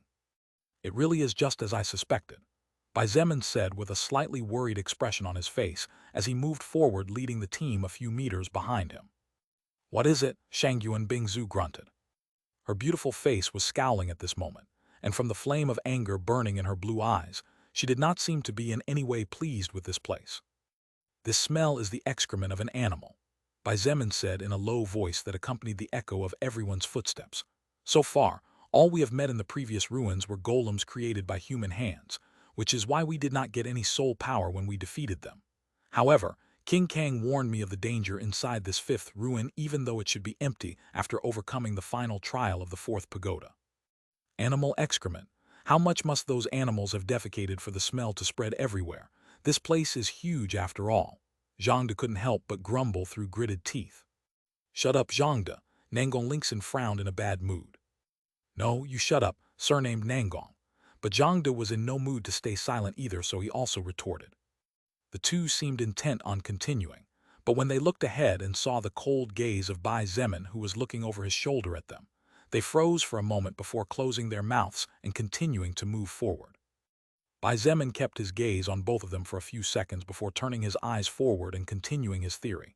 It seems that at some point in the past, some species of animal snuck into these ruins and built their nest here.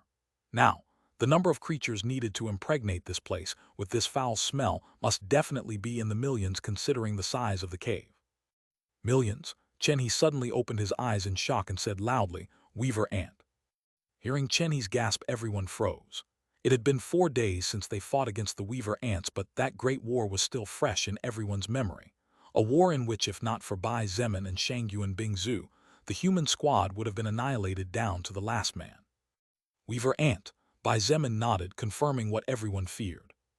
Ever since we defeated that army of Weaver ants, I've been wondering why they didn't come back for revenge. After all, it is well known that Weaver ants are vengeful creatures by nature. However, strangely, even after so many days no Weaver ants appeared, and so far not even a single ant at the commander or general level has shown up. They were all either first-order collectors or first-order soldiers. A glint of cold light flashed in Bai Zemin's black-as-night eyes as he muttered to himself. Now I finally understand what's going on. Although those last words were not intended for anyone unlike the previous ones, in the silence that reigned inside the cave, the words were clear as the water of a flowing river. None of those present were idiots by any means, else they would not have survived for so long unless they had the goddess of luck as their lover. Therefore, it was not at all difficult for them to understand the rest without Bai Zemin explaining any more. This is great. Now the ruins have become the nest of Weaver ants, and as if that wasn't enough, we will have to fight to get what in theory should already be ours. Shangyuan Bingzu shook her head and grumbled under her breath. Well, Bingzu, look on the bright side of things, Wu Yijin suddenly said. Right side? Shangyuan Bingzu looked at her doubtfully. Her mood really was bad as she made sure to say in a voice that only she and Wu Yijin could hear. This cave is damp. The wind is not blowing at all. We have millions of enemies to face, among which there will definitely be no shortage of first-order or second-order existences, and there might even be a third-order queen. As if what I mentioned just now wasn't enough, we also have to deal with this smell. Where do you see the silver lining in this? Wu Yijin smiled sweetly as he looked at her with gentle and kind eyes like those of an angel, causing Shangyuan Bingzu's eyes to shine. But the shine in her eyes only lasted for a second, as Wu Yijin's next words were not sweet at all. At least this is not a spider's nest. Isn't that good? Chapter 677, Colony of Ants. Chapter 677, Colony of Ants. After walking for around 10 minutes, Bai Zemin could not help but frown slightly as he led the rest.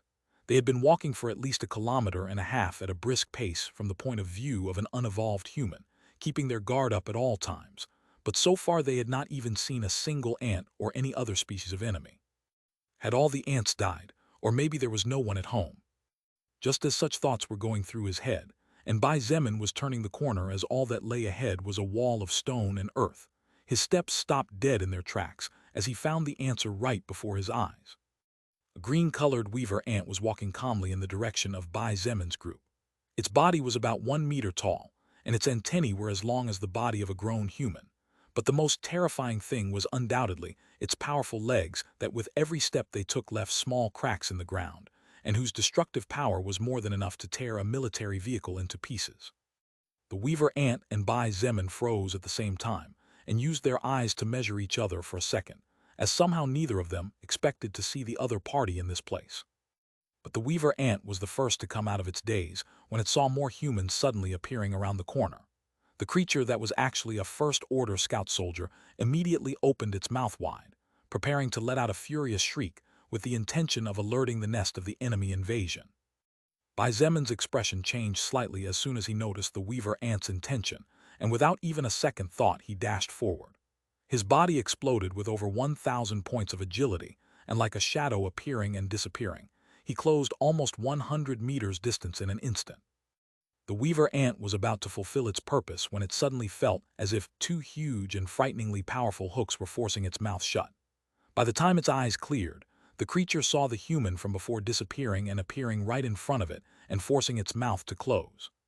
The scout soldier, despite being a first-order existence without its intelligence fully developed, its instincts were at their peak. Therefore, after realizing that it would not be able to squeal, it immediately began to move its antennae to communicate with its comrades with the intention of passing on the information. Swoosh, swoosh. It was right at that moment when 2 arrows of burning red fire illuminated the passageway, and before the weaver ant's antennae moved more than an inch, they were turned into scattered ashes after being hit by both elemental arrows. Bai Zemin let out a small sigh of relief, and without hesitation hit the weaver ant on the head hard enough for its body to collapse unconscious on the ground. The weaver ant's body fell to the ground, and a small bloody wound appeared above its head, but it was clearly alive. Bai Zemin turned just in time to see Feng Tianwu putting down her right hand, indicative that she had just activated a magical skill. Good job, for a second I forgot about the antennae, he nodded toward her.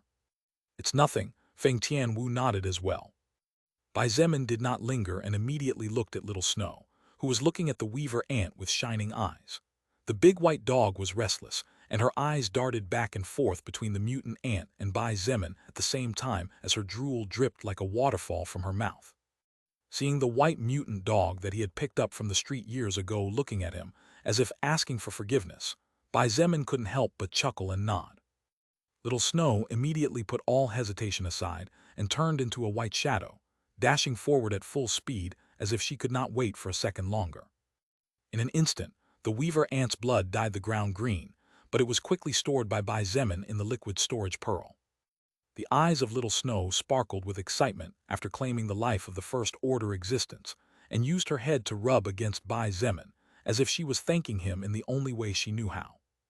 Although Little Snow was a level 25 mutant beast, and had not yet broken into the First Order, the defense of the weaver ants was among the lowest of all mutant creatures, and was as weak as that of a normal human, so the claws and teeth of the big white dog were more than enough to take care of one of them that had already been reduced by Bai Zemin. Actually, Bai Zemin had been paying attention to Little Snow for all these days, from the moment she reached level 25 when they were in the forest. While he wasn't 100% sure of his theory, Bai Zemin believed that Little Snow probably needed to hunt down a certain number of first-order existences since he had caught her secretly watching with a certain desire, and hunger specifically for first-order soul evolvers and other mutant creatures of the same power scale. Therefore, he had decided to test his theory and in the process, help make the soul power of Little Snow as pure as possible before she officially stepped onto the path of evolution. With the appearance of the first weaver ant, a first-order soldier, the group was now sure that they at least seemed to be walking in the right direction, even though it was actually the only visible path. At the same time, each and every one of them had a new level of respect for Bai Zemin, who managed to identify the enemy they faced this time with masterful precision.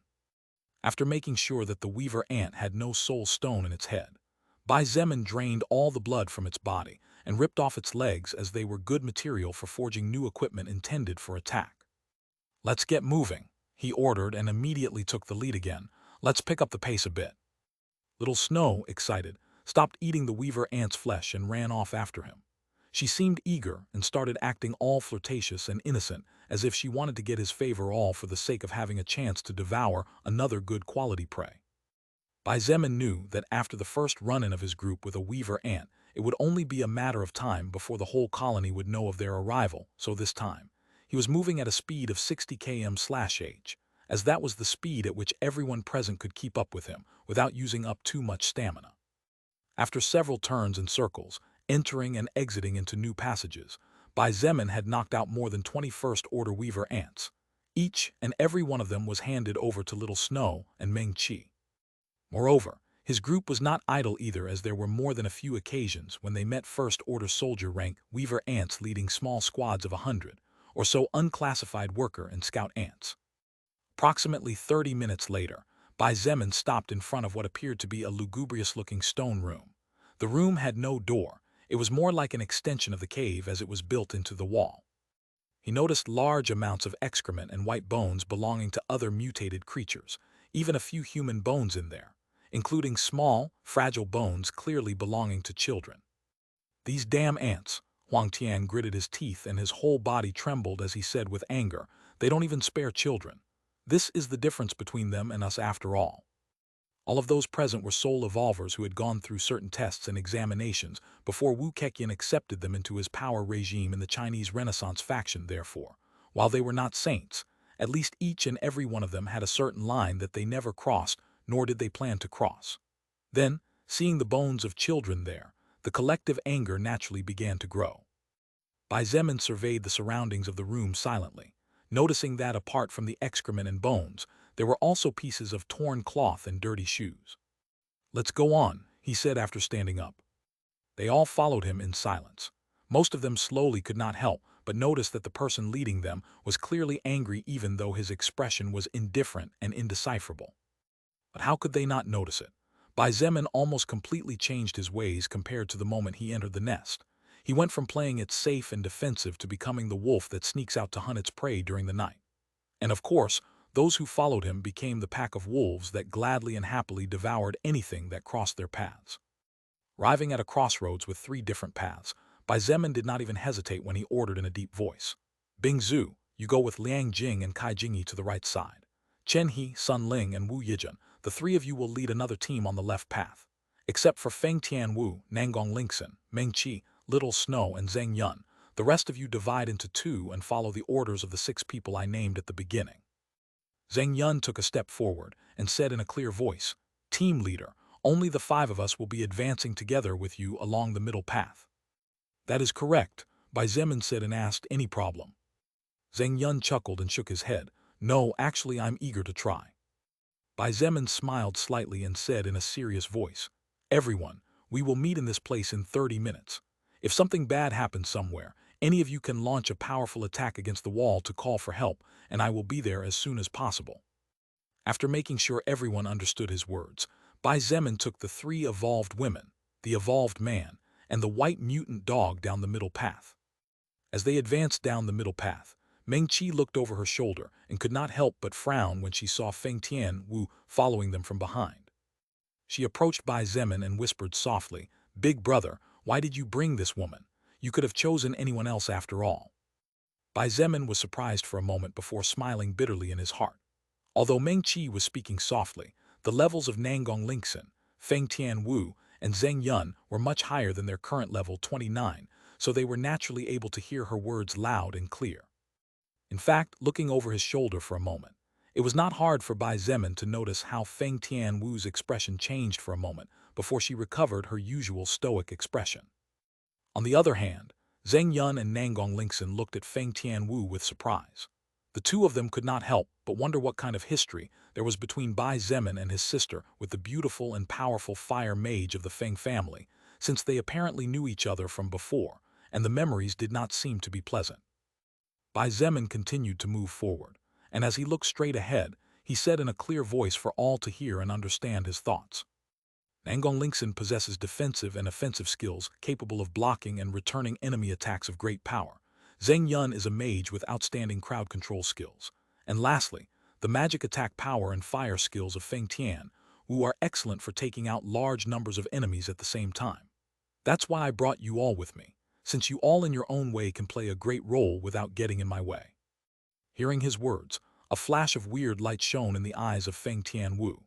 At the same time, she could not help but feel more bitter than anything else after hearing Bai Zemin praise her openly and without any prejudice in his voice.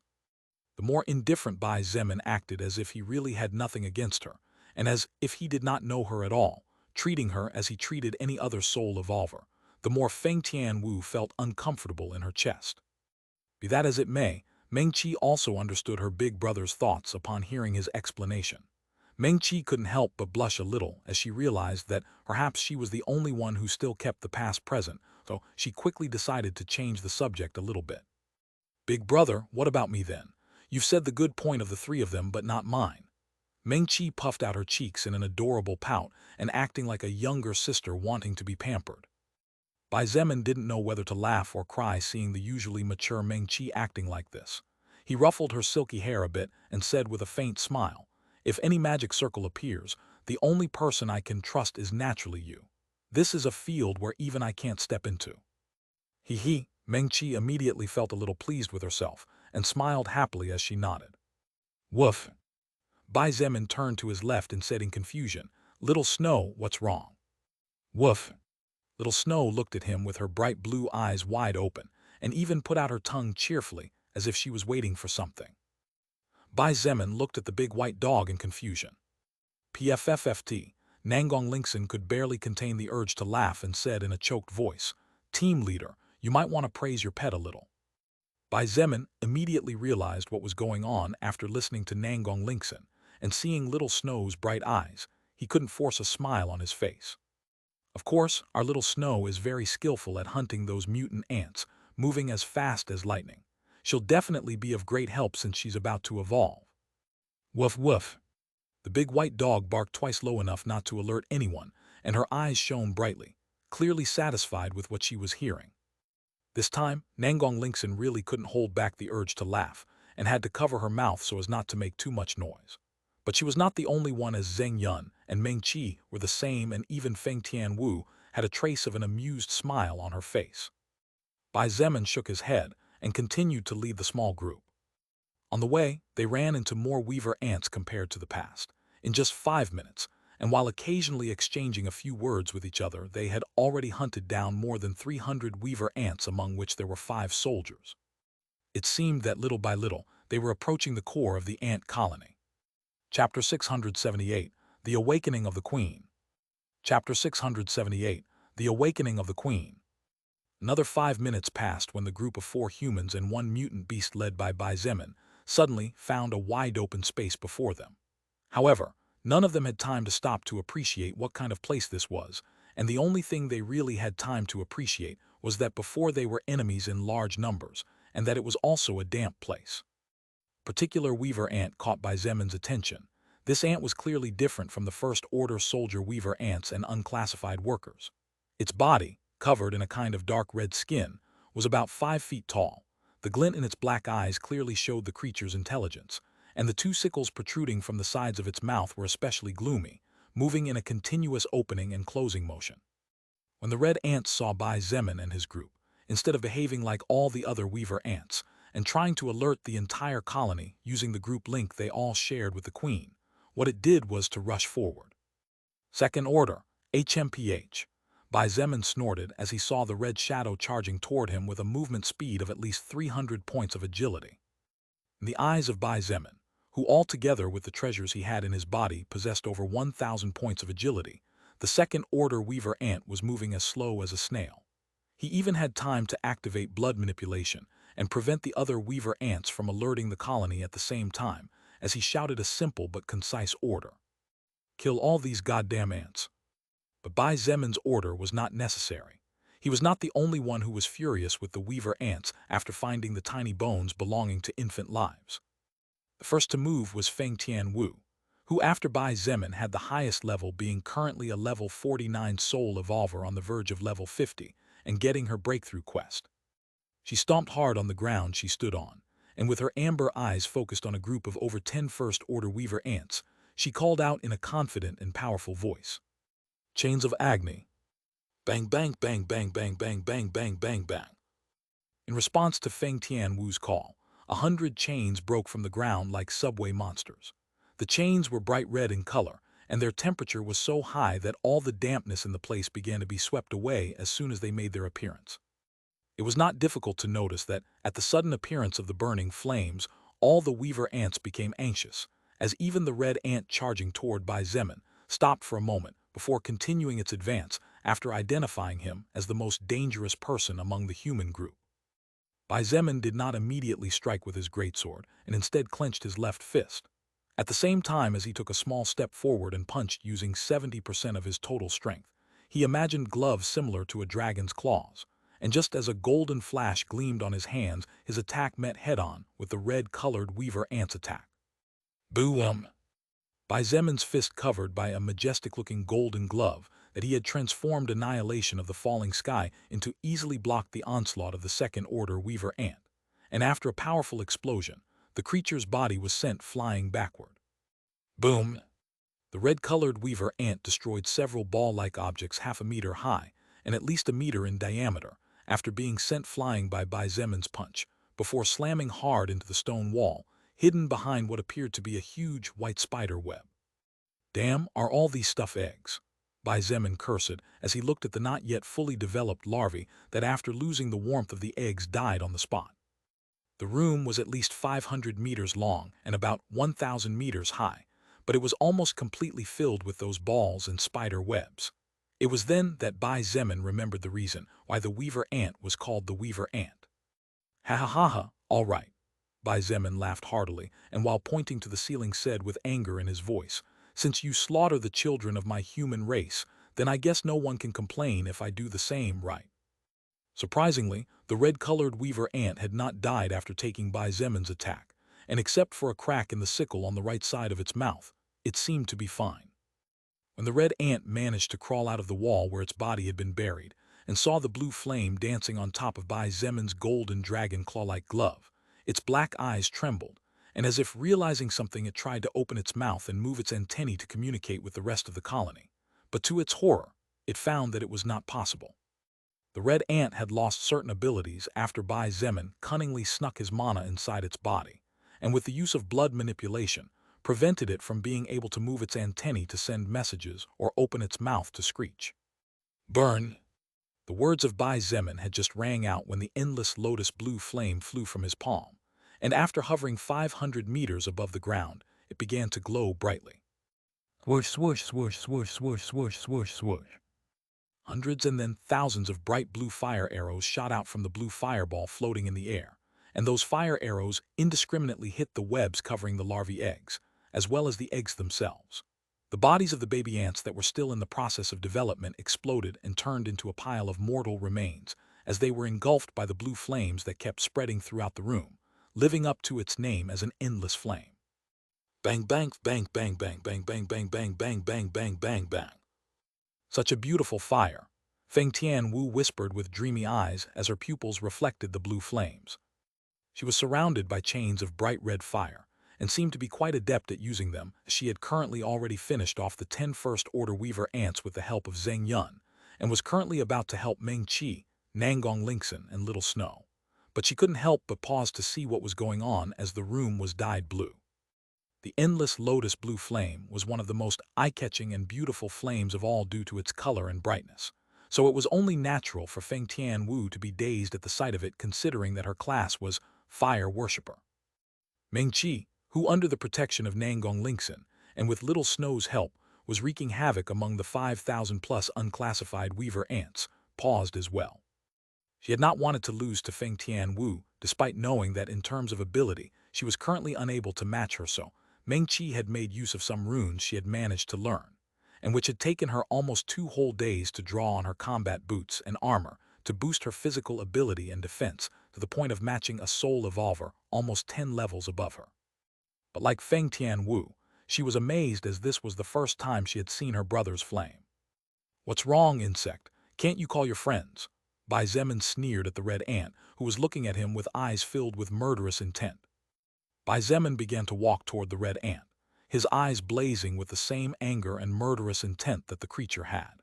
He knew that as a second-order existence, the red-colored weaver ant could definitely understand his intention, even if it was unable to understand his words. "Come, it's not like you can't move your body, or is it?" Indeed, the red weaver ant could understand the intention behind the words of Bai Zemin, and also understood that he was mocking it by seeing the smile that was filled with disdain on his face. Therefore, with flames of anger burning in its eyes, the second-order ant charged forward with the intention of tearing him into a million pieces. This time, Bai Zemin did not hold back at all, and with a fierce swing of his left arm, his golden dragon claw-covered fist smashed head-on into the red-colored weaver ant's left sickle. Boom! Just like the previous time, the red ant's body was sent flying like a kite whose string had been cut, and its figure soon disappeared beyond the blue sea of fire that was quickly devouring the entire room and annihilating the larvae. That thing didn't die. However, far from feeling happy, Bai Zemin had an ashen expression on his face. This was because while he had not activated any skills, his seemingly casual punch was loaded with over 900 strength points and also carried the 1,000 physical attack points from annihilation of the falling sky. Any other second-order existence would definitely have been turned into a pile of pulp, not to mention the red-colored weaver ant, since Bai Zemin could feel that it wasn't even level 80. Damn, these things have too much strength after all. Bai Zemin gritted his teeth, and this time he didn't wait for the weaver ant to charge toward him, but instead, he dashed to the fire-blue sea and disappeared beyond the flames. The weaver ants were among the strongest creatures that existed on the face of the earth, technically speaking, since the most powerful ones could lift up to 100 times their body. It was just that, because in the past they were small, that power was insignificant in the eyes of other bigger creatures. But now that they had evolved, the natural strength of a weaver ant was definitely frightening, let alone a second-order weaver ant. Because Bai Zemin was the current master of the endless lotus blue flame, the blue flames naturally could not harm him, and he could see into the sea of fire as if he had special eyes, so he actually had no trouble at all finding the red-colored ant that was writhing in pain as it ran in his direction, even though its eyes had been incinerated by the fire. Although the red ant could not use its antennae to communicate, it could at least use them to detect enemies. Bai Zemin rushed forward with the intention of trying the limits of the second-order weaver ants to know how to deal with them in the future, as there would definitely be more soon, and the one in front of him was but one of many. He hit the weaver ant again and sent it flying backward, but this time he didn't wait, and making use of his agility more than 3 times as high, he followed the creature's flight course. The weaver ant had not even managed to stand up when it instinctively blocked Bai Zemin's golden fist, and its body was buried in the ground after a powerful quake shook the room.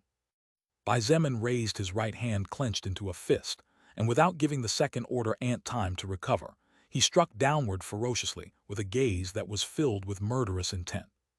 Boom! Without the protection of the 2 sickles blocking his fists, the red-colored weaver ant's head exploded like a watermelon falling from the 10th floor of a building, with pieces of brain matter, flesh, and blood flying everywhere. Fortunately, Bai Zemin's body, as well as the surroundings, were engulfed in flames, so he was not affected by the corrosive blood of the dead beast. You have obtained the soul power of second-order powerful ant weaver level 74. You cannot absorb the obtained soul power or receive additional stats before completing your class advancement quest. Bai Zemin ignored the green message flashing in his retina and instead looked at the corpse of the second-order weaver ant with surprise. Even though my fist hit this thing's head, the strength I used should have turned its entire body into a pile of bloody mist. Bai Zemin muttered in shock. Did the second-order weaver ants have such a high defense?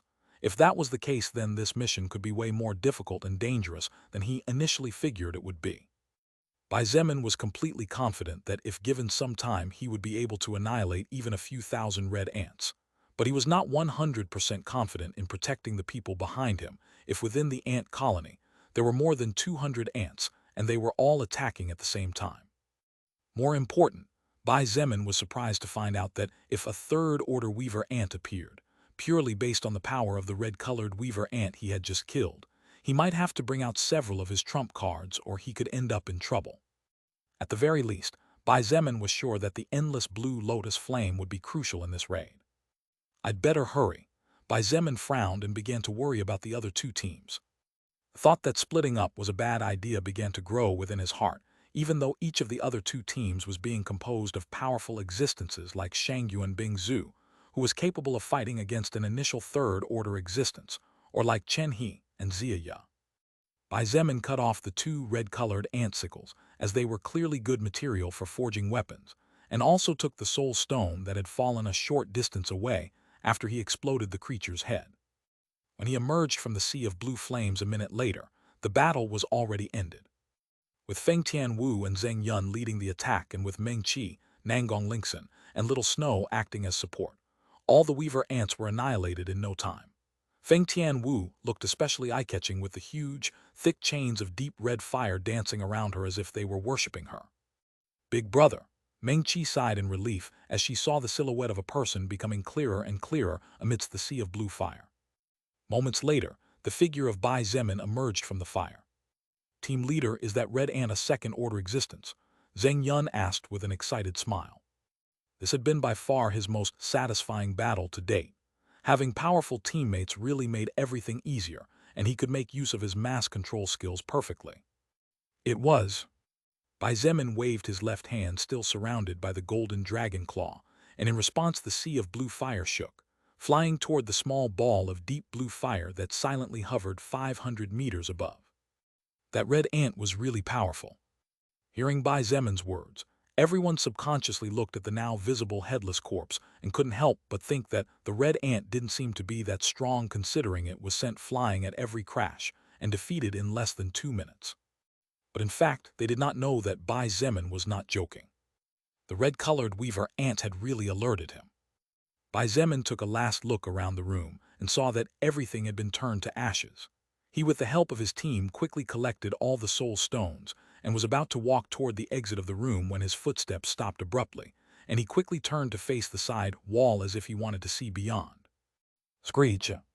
It was then that a high-pitched, thunderous screech that did not sound like the sound of a living thing echoed from the depths of the colony, resounding with anger and anguish as if it had just lost something important. The face of Meng Qi turned white, and she subconsciously moved closer to Bai Zemin.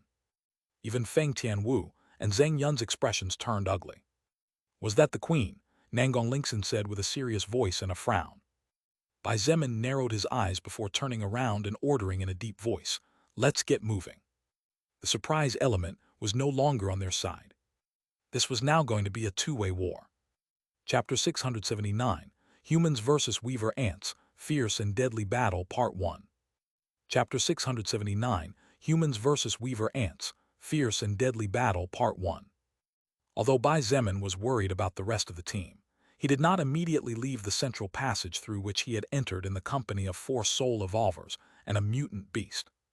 To begin with, none of the teams had sent a signal asking for help, and as if that was not enough, there was also an even more important factor that Bai Zemin could not discard, and it was that if he had come into the most dangerous passage and leave it to go and help one of the teams, then what he would be doing would be to let the strongest weaver ants free, to do whatever they wanted to do. No matter how one put it, Bai Zemin was only one person regardless of how strong he might be.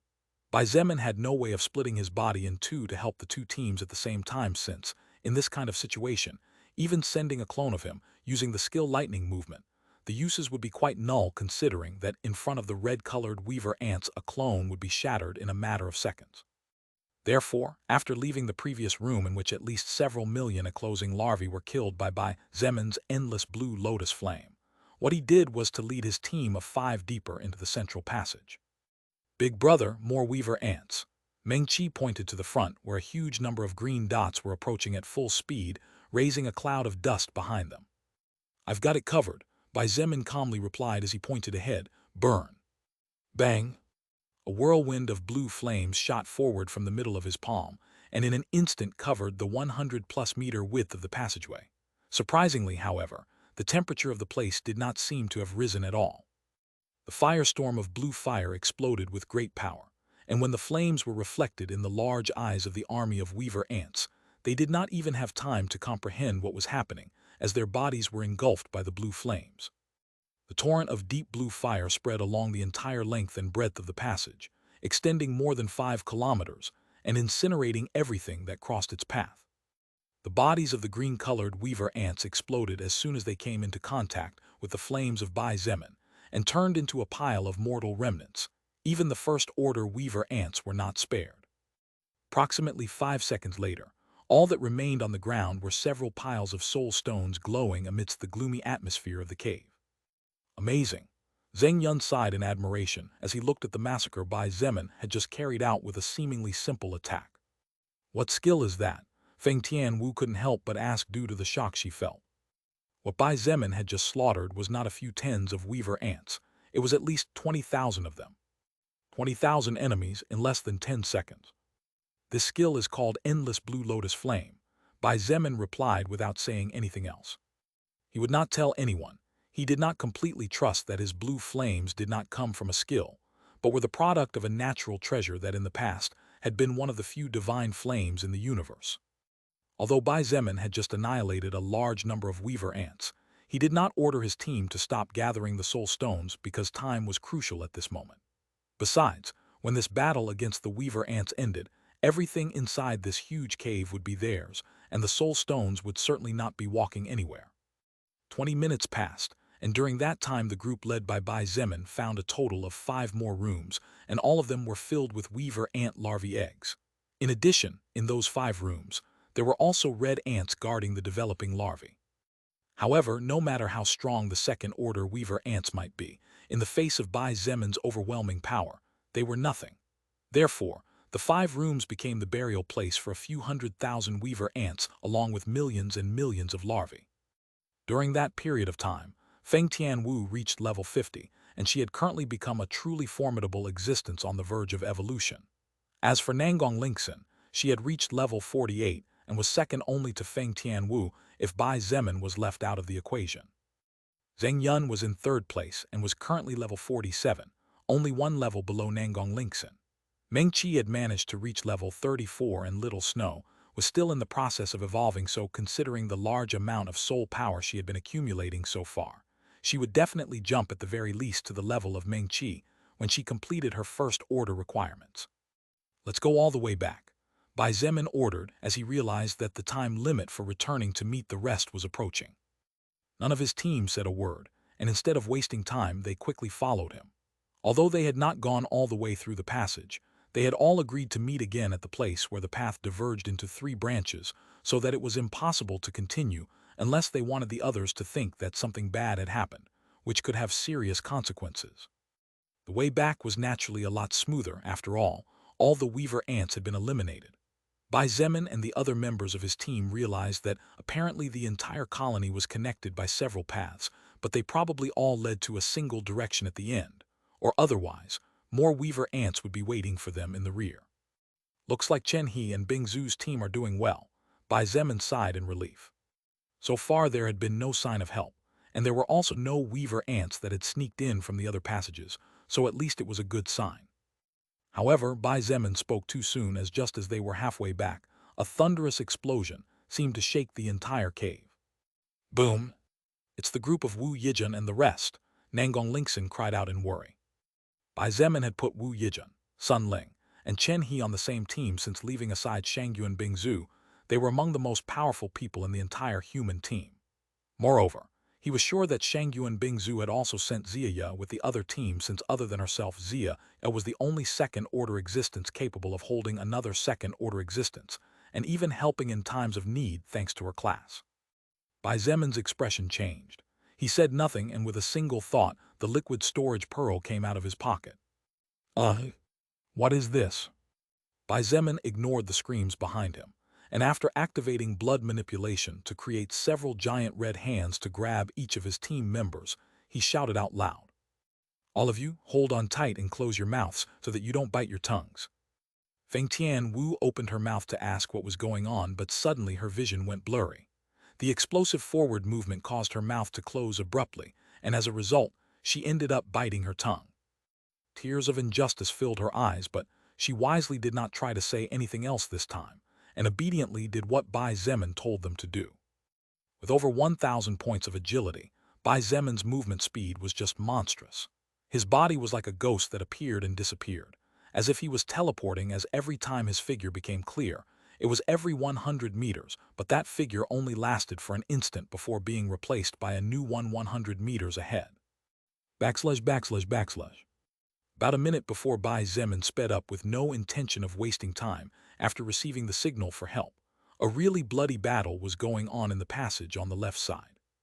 Humans and weaver ants were facing each other with bloodshot eyes. In the eyes of each one of them, the only thing that was reflected was the figure of the enemy in front of them, and none of the two sides seemed to have the intention of retreating at all. Bang bang bang bang bang bang bang bang bang bang. Jenny's body flickered in the middle of the battlefield, his silhouette coming and going amidst the seemingly endless sea of weaver ants. His right hand became a blur, and the blue string of his magic-grade treasure bow constantly rumbled, firing over 200 arrows per second, which meant the death of at least twice as many enemies as the power of each of the mana arrows was big enough to pierce through several ants. Damn it, these fucking ants just won't stop coming no matter how many I kill. But Chen He was by no means happy and in fact, looked anxious. Even though he had killed over 200,000 weaver ants by himself, the number did not seem to drop at all, and on the contrary each time, the human group looked more and more overwhelmed. In fact, were it not for Chen He himself who with his arrows took out hundreds of enemies per second, Wu Yijin who with her seeds had raised her own mutant forest that served to hold back, and had already destroyed tens of thousands of enemies, Sun Ling who with her agile movements and charm that confused the enemy, Feng Hong with his fierce flames that had incinerated over 150,000 enemies, and Huang Tian who single-handedly saved the lives of almost all of the group's mages and archers at least a dozen times. The entire group would have been destroyed by this time. But there was one person who carried the hope of everyone present. Chen He looked toward the battlefield slightly away from the rest, where two existences were engaged in combat several times, more deadly compared to the battle the rest were experiencing. A red shadow and a dark-colored shadow were flickering, one chasing and destroying the surroundings with its powerful physical strength, while the other nimbly and skillfully dodged the red shadow's attacks while casting several curses on the enemy. The red silhouette was naturally a second-order weaver ant. As for the dark silhouette, it was none other than Ziya. Although the red ant's agility was nothing in the eyes of a monster like Bai Zemin, this did not mean that to Ziya it was not. In fact, at the beginning of the fight, had it not been for Wu Yijin acting in consequence, Ziya might have been cut into two pieces by the sickles of the red ant that was cunningly hiding among the endless sea of weaver ants. Fortunately, however, Ziya seemed to be able to fight as an equal against the red ant, even though the red ant was actually of a higher level. This was partially because, taking advantage of the opportunity Wu Yijin had granted her at the beginning of the fight, she cast a curse called Limited Agility that for 10 minutes erased 20% of the agility points from the enemy system. However, even though Ziya could currently hold her ground, a simple mistake would mean being caught by the red ant, and her weak body would be torn apart even before she could scream in pain. During this battle, even though the humans numbered only a little over 50 and their enemies numbered in the hundreds of thousands, none of them looked scared. In fact, they all seemed furious. The humans' fury came from the 15 human corpses that even in the midst of the battle were being devoured by the weaver ants. It was the first time the expedition group had fought without Bai Zemin at the head, and these were the consequences that could soon worsen. Chen He frowned, and after hesitating for a brief second, decided to send out the signal for help. However, it was then that he caught sight of another red shadow charging from the distance, and his pupils contracted to the smallest possible extent. Chapter 680, Humans vs. Weaver Ants, Fierce and Deadly Battle Part 2. Chapter 680, Humans vs. Weaver Ants, Fierce and Deadly Battle Part 2. Shit. Alarm bells rang in Chen He's head as he saw the red shadow charging up from the bottom of the sea of green ants, and immediately shouted out loud. Ziya, watch out. All the hairs on Ziya's body stood on end just like a cat, instinctively sensing danger, as Chen He's warning rumbled inside the passageway. She didn't even hesitate and immediately chanted one of her skills that allowed her to improve her system. Shared agility. Sun Ling, who was facing dozens of weaver ants at the same time, immediately felt a kind of connection between her stat system with someone else's. Moreover, even though she instinctively tried to block that connection, she was surprised to realize that she actually could not do so. It was then that she remembered Ziya and calmed down. As for Ziya, she immediately felt her body becoming lighter and everything around her began to move slower, a product of her explosive increase in speed. But Ziya did not have time to appreciate the changes as she was immediately forced to move, because from her back, she felt a breeze of cold air prickling her neck. Ziya jumped to the side, taking advantage of her agility, which temporarily, but by a wide margin, surpassed the red-colored weaver ant she was facing, easily dodging the vicious sickles of the creature, which, if successful, would have cut her body into two halves. At the same time, her movement prevented her head from flying through the air as an instant later, the second red-colored ant appeared just above where Ziya was standing a second ago. Cursed hands! Ziya waved her magic wand, which was actually a magic-grade treasure, just like Chen-He's bow, and at the same time as she chanted, several black-colored hands came out from the shadows of the red-colored weaver ants. The two red-colored ants had no time to do anything when the black hands touched their bodies, but surprisingly, the black hands disappeared as soon as they touched their bodies, so the second-order weaver ants thought that the enemy attack had failed. But just as the two red ants were about to charge forward, they both felt all their stats plummet to the point where they had become at least 20% weaker overall. A 20% decrease in the overall strength of a second-order existence was no small feat, not to mention the fact that Ziya had just taken 20% of the total strength of two second-order existences. In a battle between two existences of the same order of power, a single stat point could become crucial, not to mention 20% of the entire power system. Ziya gritted her teeth, and after a moment of hesitation rushed forward, entangling herself in combat again, but this time against two second-order enemies. Even if both red-colored weaver ants were now weaker and she was faster, the number of enemies had doubled, so the danger Ziya faced had also increased. It was just that Ziya could not ask anyone for help, and could only rely on herself this time. This was because if Chen-He or any other crucial soul evolver abandoned their current task to fight one of the red-colored weaver ants, the result would be that hundreds of thousands of unclassified weaver ants and at least several tens of first order would be free to wreak havoc among the human group that was barely managing to barely survive. Damn, Chen-He gritted his teeth as he understood the thoughts of Ziya. After a moment's consideration, a flash of determination shone in his eyes. I have no choice.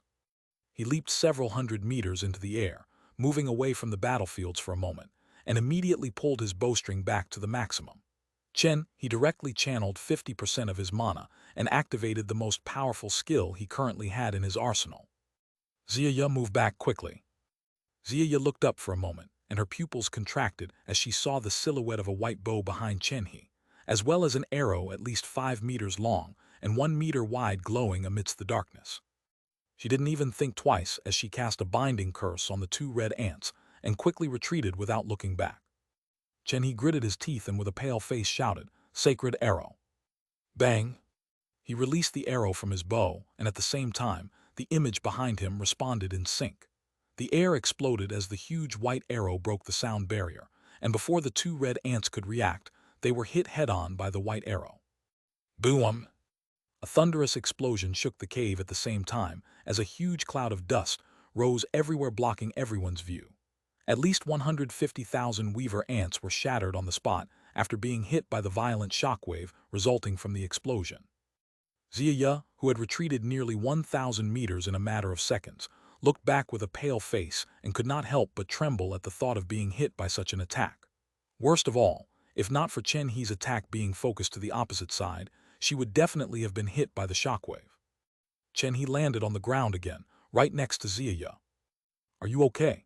Ziya asked with a frown as she saw Chen-He's pale face. He was panting heavily and with great difficulty said slowly, "That attack drains 80% of my stamina and half of my mana. I can't fight for much longer." Seeing the expression on Ziya's face turned ugly, he smiled wearily and said in a low voice, "At least my goal was accomplished, in several ways." The dust cloud soon settled down due to the constant explosions from the surroundings, and when Ziya could see the center of the impact point, she finally understood the reason why Chen-He said such words. A crater at least 500 meters in diameter appeared where Ziya had been fighting the red-colored weaver ants, and a large part of the wall had collapsed as a result of the powerful explosion. However, what caught the attention of Ziya the most was the red head of an ant lying on the brink of the crater with blood oozing out of its severed neck. "Did you kill one?" Zia looked at Chen-He in shock and disbelief. He, Chen-He laughed softly with several beads of sweat falling down his face but still proud. That's my strongest attack. Even a mid-ranked second-order existence won't come out unscathed, let alone that level 54 ant. Zia nodded, and without saying anything she dashed forward, just in time as the second red-colored weaver ant emerged from the crater. But it was clear that despite having survived as it was not Chen-He's focal target, this second-order weaver ant had suffered quite a bit due to the explosion, as its movements were not only not as agile as before, but there were several bloody cracks all over its body. Chen-He sighed in relief as he saw Zia immediately take the upper hand as soon as she started fighting the red-colored weaver ant. But looking at the surroundings, he frowned again. Even though one of the red-colored weaver ants had just been killed by his surprise attack, and the other had been injured to the point that Zia would have no trouble killing it within the next few minutes, the situation was still very bad. The total number of weaver ants, far from decreasing, was increasing. No matter how many the humans killed, the weaver ants continued to appear, and at this point the group had been surrounded, leaving no escape. Every living being had a stamina limit except the zombie race during the unclassified stage. Therefore, all living beings would definitely succumb to exhaustion at some point. The question was who could outlast the other. At this rate, we'll all be swallowed up by these damn ants. Chen-He took a deep breath before charging forward and starting to fight again, despite his legs trembling due to the sudden huge stamina consumption. Chen-He's killing speed had naturally dropped, but he was still a bit relieved that his previous attack also served another purpose, besides killing one of the red weaver ants: to alert Bai Zemin and call for help. That person should be here in a minute considering his monstrous agility. Chen-He sighed in relief as he lamented over the casualties the human group had experienced. Bai Zemin had led the human group for days, from the forest to the ruins, and even fought against a fourth-order existence. However, during all that time, Bai Zemin had lost only a dozen men, and this only happened during the first ruin because the power and surprise attack of the electromagnetic rifles was something no one expected. On the other hand, Chen-He had led a smaller team, so, in theory, it should be easier to avoid casualties. However, in just half an hour, Chen-He and his team had already suffered more than 16 casualties at this point. At what point did the difference between him and me become that big? Chen-He could not help but wonder aloud, in a voice that only he and the weaver ants beside him heard. Bai Zemin had been risking his life from the beginning, and Chen-He respected him greatly and even admired him. However, Chen-He also felt a bit bitter. Hadn't he risked his life too? Chen-He had suffered serious injuries on several occasions, and had sacrificed hours of sleep for the sake of finding prey with a higher level than him for the sake of purifying his soul power. However, far from closing the gap, Bai Zemin simply seemed to be a reincarnated divine god with an easier path open to him from his past life. No matter what Chen-He did, it did not seem to be possible to ever reach him. In reality, Chen-He had done an excellent job leading the troops. The problem was that the number of enemies was simply too large, and there were even second-order existences among them. In fact, Chen-He had done a commendable performance. It was just that he was not even a little bit satisfied with the result. However, Chen-He made a big mistake for the first time. He got distracted. In the middle of an extremely dangerous battlefield like this. Swoosh! Chen-He suddenly felt a piercing breeze of wind blow past him, and his pupils trembled fiercely as he realized what had just happened. He abruptly turned around and his whole body trembled in terror as cold sweat covered him. A red shadow broke past his obstruction due to his momentary distraction, and had now reached the human group. It was a second-order weaver ant, and the first person in the creature's line of sight happened to be Wu Yijun. Wu Yijun froze when she met the eyes brimming with murderous intent of the red-colored weaver ant that had just appeared in front of her like a ghost. She had been controlling the entire battlefield and even extended a helping hand to Zia in the distance, using vines to limit for brief moments the movements of the second-order existence she was facing. Therefore, when a second red ant appeared on the backline even though it shouldn't be there, she naturally didn't know how to react. In front of the beautiful Wu Yijun's black eyes, her figure was reflected in the big eyes of the red ant closer and closer. As if everything had been slowed down to let her appreciate the moment of her death, Wu Yijun saw the sickles of the terrifying ant approaching her neck, and the disgusting drool of the beast slipping from its half-open mouth. It was right at that moment when, without her expecting it, Her body was sent flying to the side after being struck by someone. He. Wu Yijun looked still stunned at the person who had just saved her life, and her face turned white when she saw and understood what was happening. Huang Tian looked back with a somewhat complicated smile and said softly, "Well, at least we can say that I fulfilled my role as a tank until the end, he." His chuckle was cut short as his arms were shattered by the sickles of the second-order weaver ant, and a moment later, his head flew off into the air. His headless body remained standing for a second before falling to the side. His blood splattered on the ground, and his armor covered in dents and broken in several places was soon covered with his own blood, as well as that of the enemies that were killed in real time. This was the first time an important figure had died on the battlefield, and it had turned out to be none other than one of the leaders of the 4 guilds of the Chinese Renaissance. Chapter 681, Daughter of Gaia, Harmonious Heart. Chapter 681, Daughter of Gaia, Harmonious Heart. Huang Tian's death was a great loss to the human team, even though he was not especially strong when compared to Feng Hong's fiery flames, even though his movements were not as fluid and agile as Liang Jing's, and even though he did not have strong crowd control skills like Zheng Yun. The defense and talent for blocking enemies on the front line were top-notch. Among those present, everyone had been saved in one way or another by Huang Tian's huge bone shield. The man had even taken not a few hits for the sake of not allowing his teammates to suffer injuries, or to buy at least a second more of time, all for the sake of allowing the mages and archers to launch an extra attack. Looking at the man who after every battle always ended up being the most badly wounded due to his constant sacrifice being mercilessly killed by the red-colored weaver ant, time seemed to stop for an instant, as well as the hearts of the soul evolvers fighting behind him. Huang Tian. Feng Hong was the first to come out of the initial shock, and loyal to his flames anger began to grow in his eyes to the point at which his entire body was soon bathed in flames. "You damn ant. This senior needs to turn you into a pile of ashes before I can sleep in peace tonight." Feng Hong pointed toward the cave ceiling over 1,000 meters above the ground and shouted loudly. Apocalypse Flame. The red-colored weaver ant was about to continue unleashing chaos among the human group, but its movement stopped when it suddenly sensed the danger of death and out of pure instinct raised its head to look at the source of light that was slowly beginning to illuminate the surroundings. A pale black magic circle had appeared at some point several hundred meters above the ground. The magic circle was composed of countless runes that no one could read or understand, but the most striking thing was undoubtedly the gloomy glow that released its presence and the pressure that came from within. The skill Apocalypse Flame was the strongest attack skill that Feng Hong currently had. It was a skill with a 2-day cooldown, but had 300% damage compared to the user's magic damage, and also added 300 magic points to the caster's stats.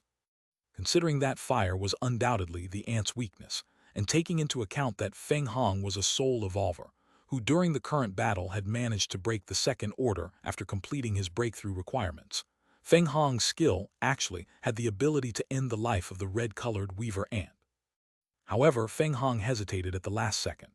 This was because if he cast his skill Apocalypse Flame on this place, not only would the red-colored weaver ant be engulfed in its destructive power, but also he and the rest of the group, as the skill did not distinguish between allies and enemies. Damn! Feng Hong gritted his teeth so hard that his mouth began to bleed, and as he looked at the red-colored weaver ant a little over 50 meters in front of him, his eyes seemed to want to tear the creature apart with his gaze. While it was true that Feng Hong and Huang Tian were competitors since both men led different guilds, that competitiveness was by no means a reason for the two to get along badly since, at the end of the day, both men knew in their hearts that they were fighting for the same side. Moreover, after all they had experienced together after fighting practically without rest during the past days and overcoming trial after trial, Feng Hong, like the rest, naturally came to appreciate Huang Tian as a valuable brother. Witnessing the person who saved your life on more than one occasion die in front of your own eyes, without being able to do anything, and without even being able to take revenge. It was definitely a more than justified reason for Feng Hong to be so furious and sad at the same time. But the red-colored weaver ant was not stupid.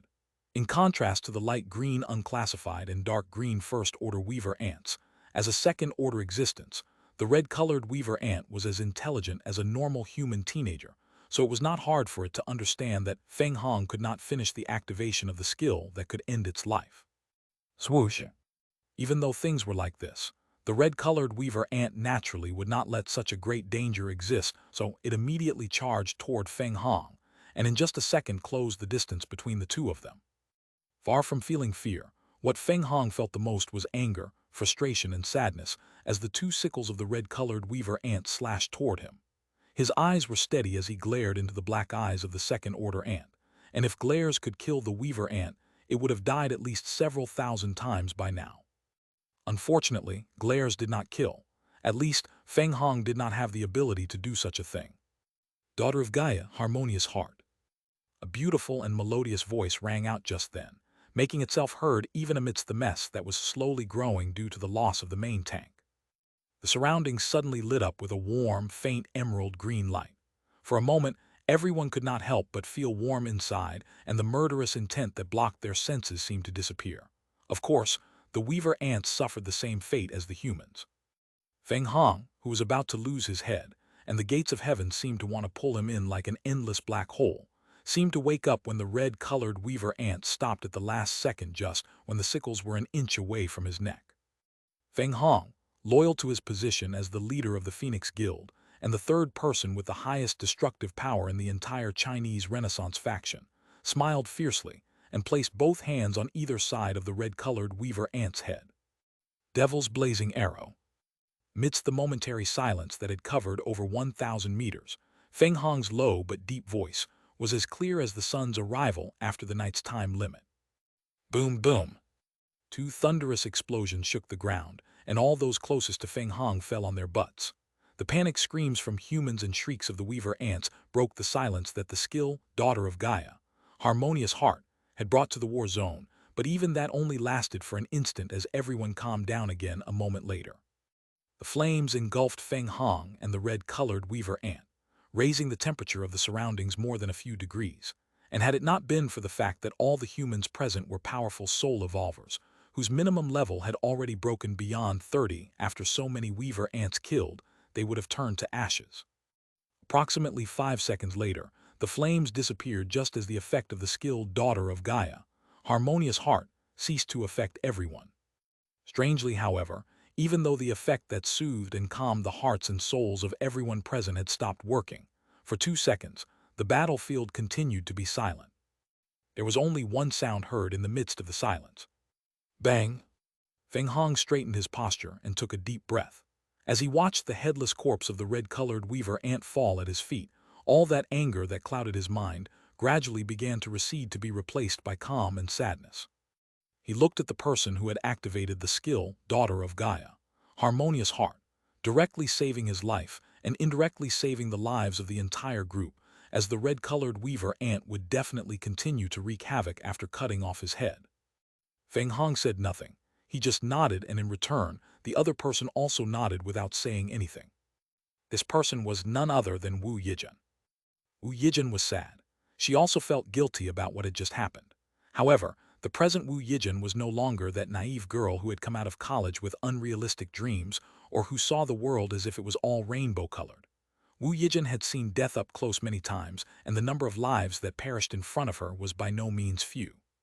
Therefore, despite the sadness and guilt she felt in her chest for the sacrifice Huang Tian had just made to save her life, Wu Yijin did not stand by idly or cry like an immature child, and instead, she continued to fight. Because she was no longer Wu Yijin, the granddaughter of the Premier of China or the daughter of the mayor of Changping District. She was Wu Yijin, a powerful level 50 soul evolver in the midst of her breakthrough mission with powerful crowd control skills, attack skills, and defensive skills. She was one of the pillars of the faction that would soon rule the entirety of China and become one of the greatest hegemons on the entire earth. Maybe she could cry later and would definitely say thank you in front of Huang Tian's grave, since apologizing would only be a great disrespect to the person who decisively gave his life in order to allow her to continue living. However, first, it was necessary to live, and for that, she had to keep fighting. Wu Yijin's skill, daughter of Gaia, harmonious heart, was a unique third-order skill that she had unlocked when her synchronization reached the highest point with her current class. This skill calmed the mind, soul, and heart of all living beings 1,000 meters around her so that even the cruelest war would become a temporary paradise for 6 seconds. However, without the effect of the skilled daughter of Gaia, harmonious heart, the battle resumed. There was no time for breaks or regrets. That was how the battlefield was. It was cruel and bloodthirsty. Surprisingly and fortunately for the human group, during the next few seconds, there were no casualties. This was because Wu Yijin was activating all her skills at the same time, saving the lives of most of them at least once and crushing hundreds of weaver ants per second. Wu Yijin looked sideways for a moment, at the head that even now had a carefree smile on its face, and her big dark eyes flashed with determination. Even though her mana consumption had shot up to the point where in less than 5 minutes she would run out of fuel, Wu Yijin refused to let anyone else die. At the very least, she would give 100% of her 100% to cover the position that Huang Tian had covered all this time, but to save her life had to leave. She would not even allow a single weaver ant to approach the corpse of the now fallen team's main tank. Everyone's admiration grew tremendously as they looked at Wu Yijin, and even people like Feng Hong came to have a new level of respect for her. If before there were still some who looked at her with respect just because she was the daughter of a second-order existence, then now everyone respected her for her strength and tenacity. Even Sun Ling, who had sighed in relief to see that her daughter was safe, was shocked as she looked at her daughter that seemed to have become a completely different person. Unfortunately, the human group did not seem to be in luck, because only a few seconds later, another flash of red light shone in the distance and quickly made its way through the sea of weaver ants with its eyes fixed on the human group. Only about 40 seconds had passed since Chenhe launched the signal for help, and in the process killed the first red-colored weaver ant. But in that time, the number of second-order enemies was growing faster and faster. Chapter 682, Xia and Bai Zemin. Chapter 682, Xia and Bai Zemin. It was around that time, just as a new major threat was approaching at high speeds from a distance, that Xia finally managed to end the life of the red-colored weaver ant she had been fighting all this time. The weaver ant's body fell lifelessly on the ground right in the middle of its charge toward Xia, and she cleverly dodged the creature's fall. Surprisingly, the body of the previously red weaver ant had now several black clouds with images of white skulls coming out of it, and in moments all its blood was sucked out as if an invisible monster was silently absorbing it. This was one of the most powerful curses among Xia's skill package, and it worked as a slow poison that when cast, would slowly begin to corrode the inside of the enemy system without the enemy noticing. This curse was very difficult to notice unless the enemy of Xia was paying special attention, something that in the middle of combat was hard to do since usually, one or two things managed to slip through when they were beyond what one could see or feel. The name of the curse was Dead Soul, and its power was truly horrifying as it had the ability to slowly drain the enemy system's stats, making the enemy weaker with each passing second. Moreover, it also had another special feature. Xia opened her mouth wide after receiving the second-order ant's soul power, and a surprising suction strength came out from inside as if there was a black hole inside her body. That gloomy smoke that came out from inside the body of the red-colored weaver ant was attracted towards Xia's mouth, and in an instant was devoured by her. You have received 10 strength points. Xia nodded in satisfaction at the green message that flashed in her retina, effect and result of the second activation of her skill Dead Soul. The name of the second activation was Extraction of Soul, and its function was to extract the soul power left behind in the flesh, bones, and blood of the defeated enemy. Although 10 strength points might not seem like much, but considering that Xia could use this kind of skill with relative ease, it was actually a lot of stat points once one started to pile them up. The only disadvantage that was actually not a disadvantage, but something completely reasonable, was that the effect of extraction of soul only worked on existences of equal or higher level to Xia's, or else she would get nothing at all. Xia was really powerful. She had the talent and the means to become one of the most powerful existences on the entire Earth if she received the support of the right person. She could even potentially overcome Shangyuan Bingzhu in the future depending on her destiny. Precisely because of this, Xia decided to bet on Bai Zemin just like Nangong Yi, Nangong Lingxin and Evangeline did back then. Moreover, since Bai Zemin would soon be becoming the Lord of China, since Xia did not believe that there was anyone stronger than him, considering that Bai Zemin had even emerged victorious after facing a fourth-order existence, Xia did not have to worry about being marked as a traitor of anything. Soon, Xia entered into combat with the red second-order ant charging from afar. Although Xia was strong, her stamina was a problem as it was not particularly high, and because by nature she was mostly a mage, having to fight a melee enemy was really a source of headaches. Fortunately, she had managed to absorb quite a bit of soul power, so it was getting easier for the current Zeaya to fight the second-order Weaver ant. However, no more than 5 seconds passed before 2 additional red flashes flickered in the distance, leaping along the walls with surprising agility. Everyone who saw the 2 red flashes felt despair in their hearts, and even Wu Yijun, who had decided to give her 101%, could not help but turn pale and become greatly discouraged. The human group was barely holding on, and the number of wounded kept increasing. It was a miracle that no one had died during the last few seconds after Huang Tian's fall. How could they then deal with 2 more second-order enemies, when Chen He was exhausted after killing one and wounding another severely? How could they contain a second-order existence until Zeaya became free of her current enemy? It was just impossible. Chen He bit the flesh inside his mouth so hard that blood began to run down the corner of his lips. But the determination in his eyes did not waver, and the movement of his hands, far from slowing down due to the arrival of despair, actually increased even more, and the arrows he shot became more and more fierce. He had decided that if he had to die, then he would try to save at least 1 more second for the others. Fortunately, however, Chen He's decisiveness in calling for help managed to save many this time. Roar, roar! 2 strange roars similar to those of a legendary dragon resounded inside the passageway at the same time, and when everyone turned around in surprise, they saw 2 deep blue flashes of light approaching at high speeds from the distance, illuminating the areas it passed through for just an instant and leaving a fiery tail-shaped flash behind it. Only people who had been following that person for the longest time knew of that distinctive flame that glowed beautifully, but also dangerously. Finally, it's here. Chen He sighed in relief and subconsciously felt weaker the moment he thought it was all over, barely managing to stand his ground. Although Chen He saw Bai Zemin as a rival and a target he wished to overcome, his trust in him was practically blind when it came to battles. Chen He, like all those who knew Bai Zemin well enough, also believed that any battlefield on which Bai Zemin set his eyes would definitely be crushed soon. Swoosh, swoosh. Chen He caught a glimpse of just 2 blue flashes passing over his head. It was not difficult for him to distinguish that they were actually 2 deep blue spears with a dark shadow inside. The 2 red-colored weaver ants had just jumped from both ends of the long passageway of the cave, and their eyes were fixed on Chen He, who returned their gaze indifferently.